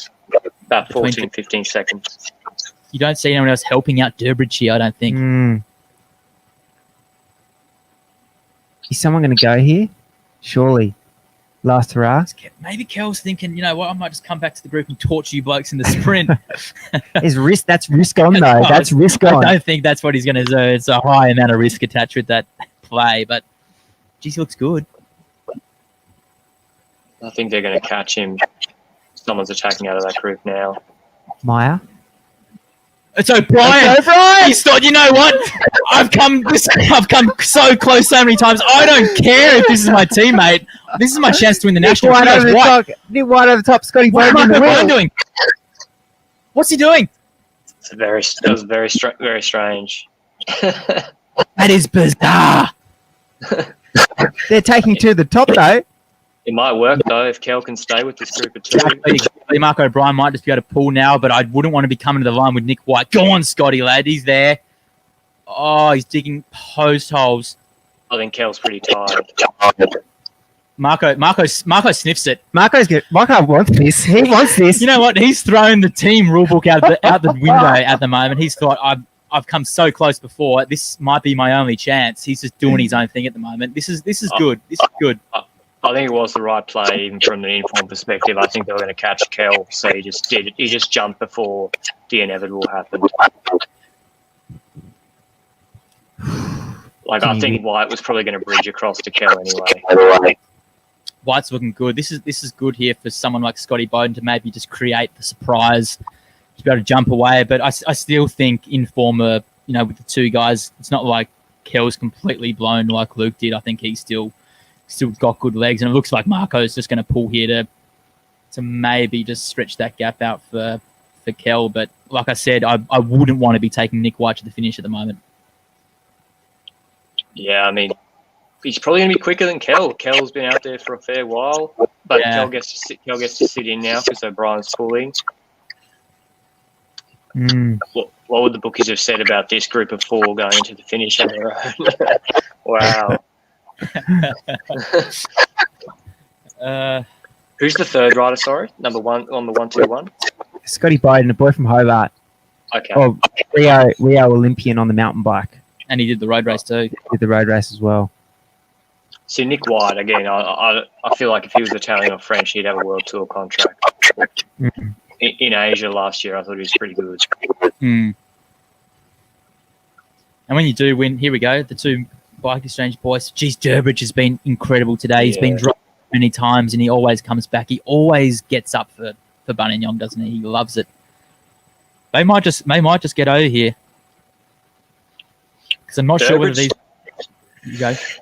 Durbridge not doing well in one-day races in Europe's been a big mystery for me. I don't know whether it's always having to ride for someone else or what it is, but just it seems like Oh, he's cut out. Try and get him back. Try and get Pat Lane to call back in from the informed team car.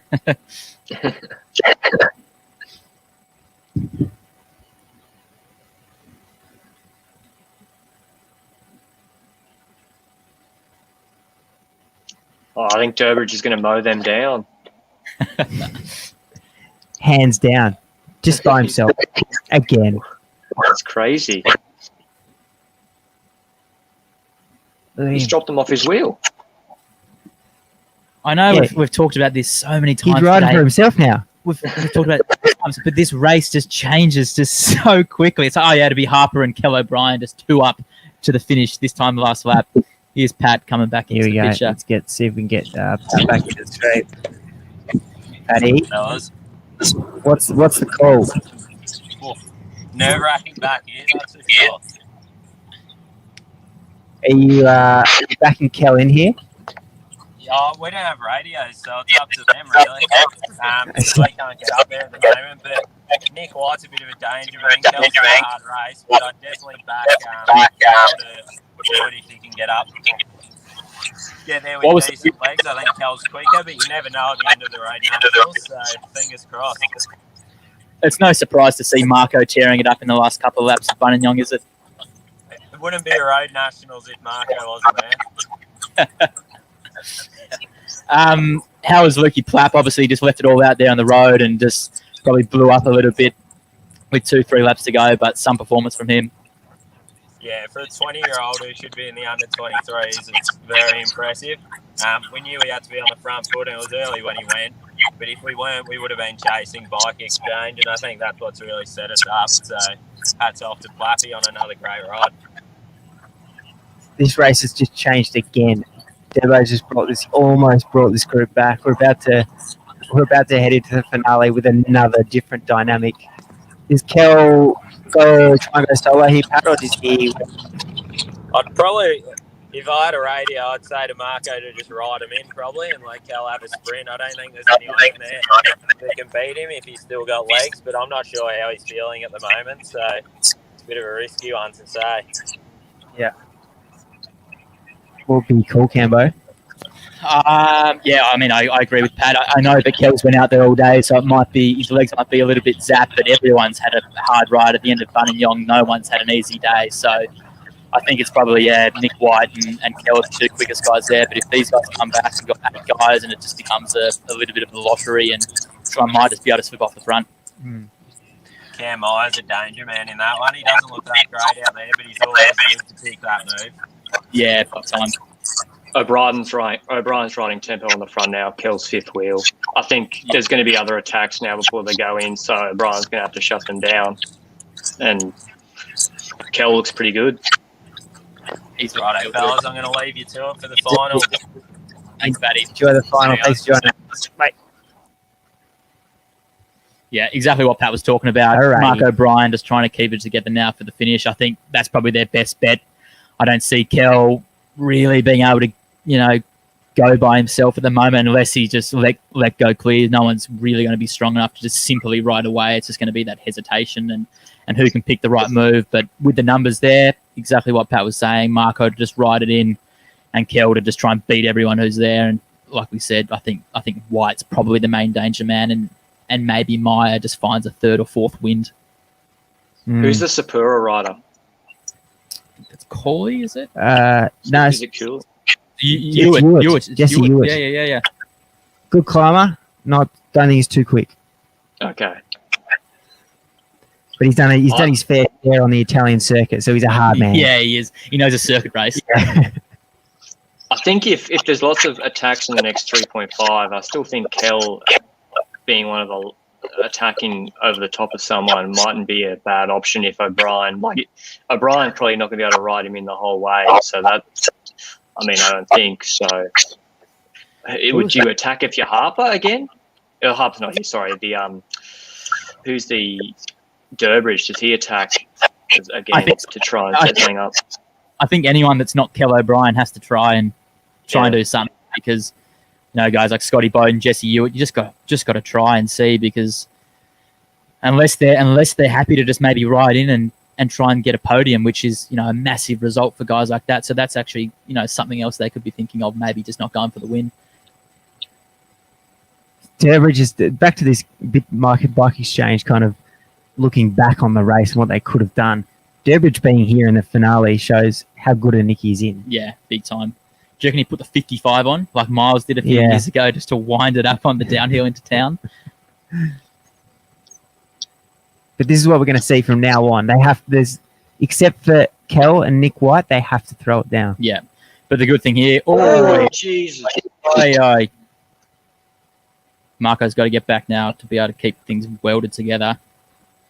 I was just about to say that crash doesn't change anything, but this ride from O'Brien is fucking crazy. Yeah. Nick White, he's starting to get nervous now. Yeah. He's starting to get nervous. I think he wants Mark O'Brien back too because this is where... Does Durbridge go? One of them has to go. I don't know what they have to. Is Cam Myers there too? So Bike Exchange now have 2 guys. Ewart just attacked. Kel was worried about Cam Meyer. He went back to look at him. That's a regulation right-hander as well, just quietly. Yeah, I was surprised to see that. Durbridge attacking. Yeah. This is working out so well for inform Nick White having to close it down.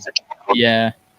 Also, like Pat Lane said, Cam Meyer in these situations, he knows the perfect time to go, and I'll be a little bit worried. But yeah, here comes Marco, which is perfect for Kel and also White, who's looking a little bit twitchy in there. Kel's countering to the left. He's gone. Okay. No one's Durbridge is trying to respond. It's ballsy, isn't it? Ballsy. It's super ballsy, especially with Turbo. Cause she got to stop now. I mean, just anything like that. That takes a massive zap out of your sprint because 180k. He's got 2 minutes, right? 2 minutes to recover. And he doesn't need to do that. Hewitt needs to do that. Scotty Bowden needs to do that. Cam Myers looking like he doesn't want to do it. He's backing himself in for a gallop. Is he laying off? He's like, or is that Marco coming back? There's Marco coming back. Marco's going to go. Marco might be laying off. Marco might sniff out a victory again. Yeah. Maybe Kel doesn't back his sprint against Nick White. Maybe. Marco's going to go. This isn't bad for Kel. Look at Durbo just winds it up and spin that back there easily. This is setting up for a Cam Meyer flying 1,000-meter, right? Isn't it just? Marco needs a 20% gradient, not a downhill to move. Yep, Kel's just eyeballing Meyer.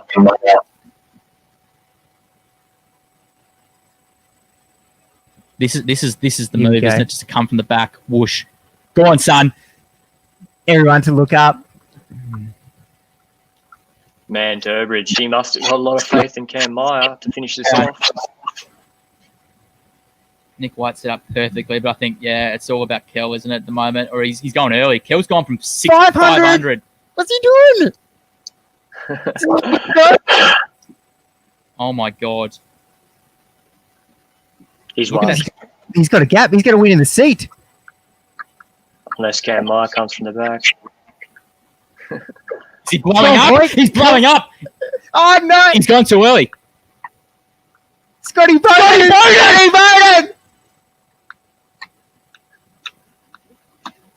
Oh, my God. Cam Meyer won again.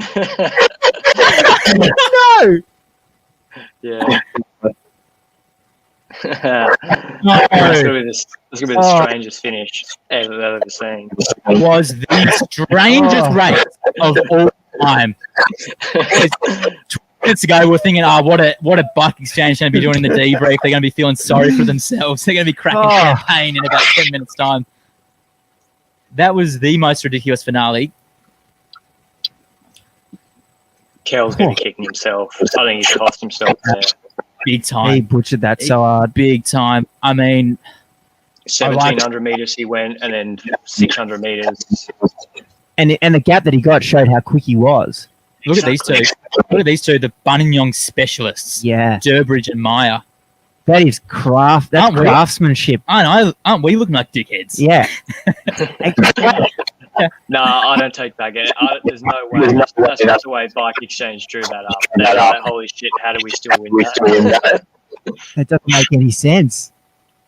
Durbridge, MVP. Always. Always. As always. He won the crit and he won the road race. I mean, look at him. He can hardly believe it either. I mean, he knows that he was dead on his feet. He was getting dropped with 2-3 laps to go. I want to see a replay of this last cave. Yeah. Was there? We have a chopper, don't we? Yeah, there's a overhead. Yeah, I want to see that because I didn't think. I thought it was Bowden or. I thought Bowden was going to win there for a minute. I thought it was Bowden or Kel. Oh no! Wow. Bear in mind, Meyer was getting dropped on the climb by that chase group and then came back. That's crazy. Yeah, he's been dropped twice. Wow, he can't believe it as well. I think he's more shook than when he won last year, because last year he had time to think about it as he rode in. This is crazy. Yeah, this time he was thinking about what he was going to say to Jerry at the dinner table tonight when they pictured it.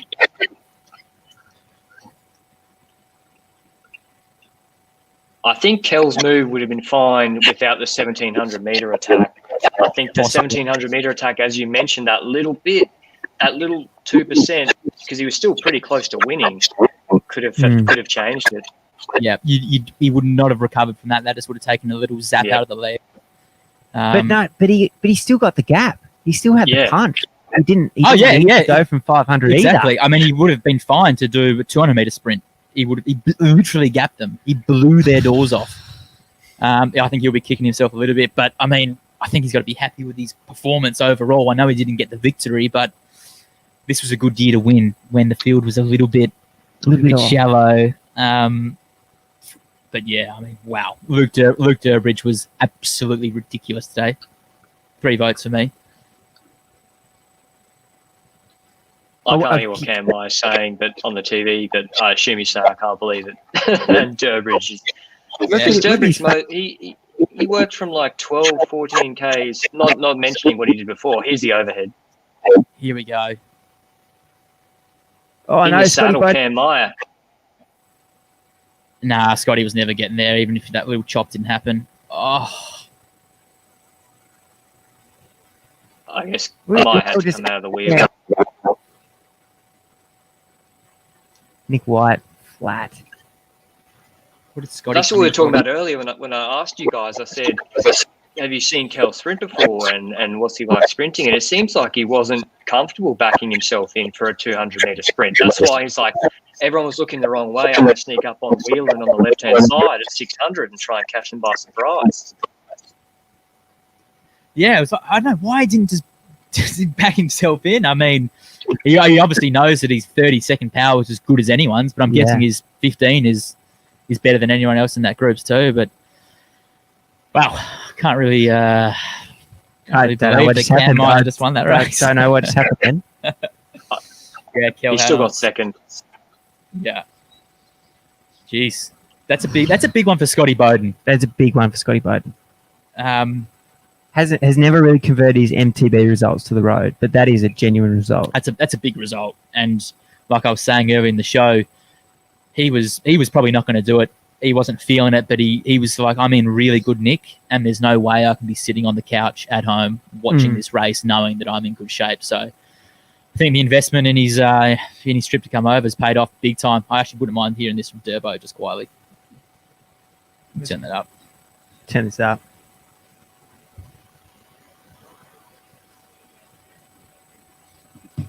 It's unbelievable from Luke Durbridge.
Oh yeah. Ooh. I think Nick White got the problem for Nick White was he had to close down that tail attack and that left, and then I think Meyer was sitting on him, so he kind of got cooked by that. You can call the bluff. Oh dear. Well, I mean, if I was ever going to do an analysis video, I'd want the rights to that last 30 Ks. Yeah. So much happened. I'm sure it's in Cycling Australia's best interest to give you the rights for whoever has an SBA. Like, that was wild. That was good. That was good. I can't believe so what do you think? Everyone in Europe, right? They're going to go on Twitter. They're going to see the readout, and they're like, "Oh, Australian National Bike Exchange, Cam Meyer won again. Boring. Why don't they change the course?" Yeah. Different race. Little did they know that he was out of the race 3 times. Well, that time that he was getting dropped from the third group on the road.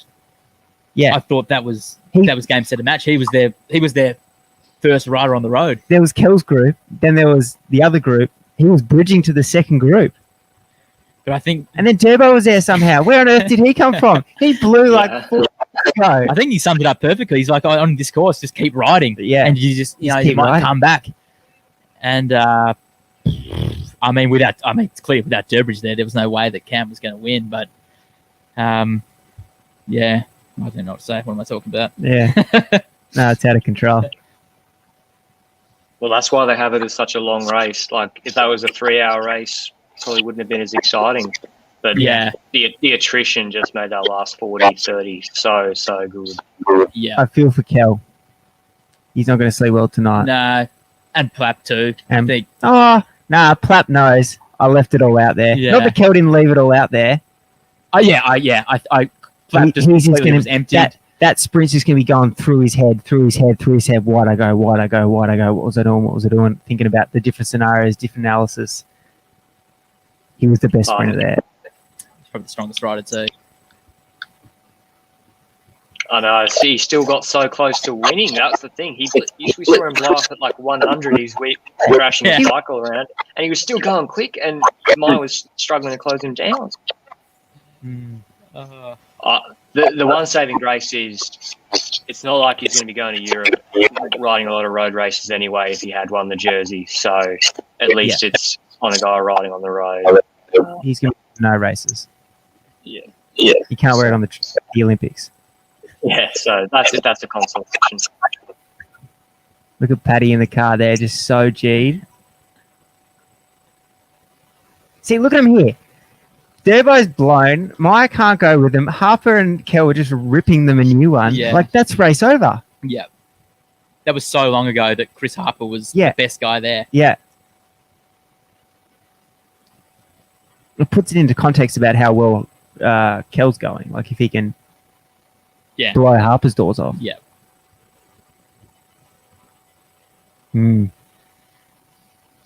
Well, is that the show?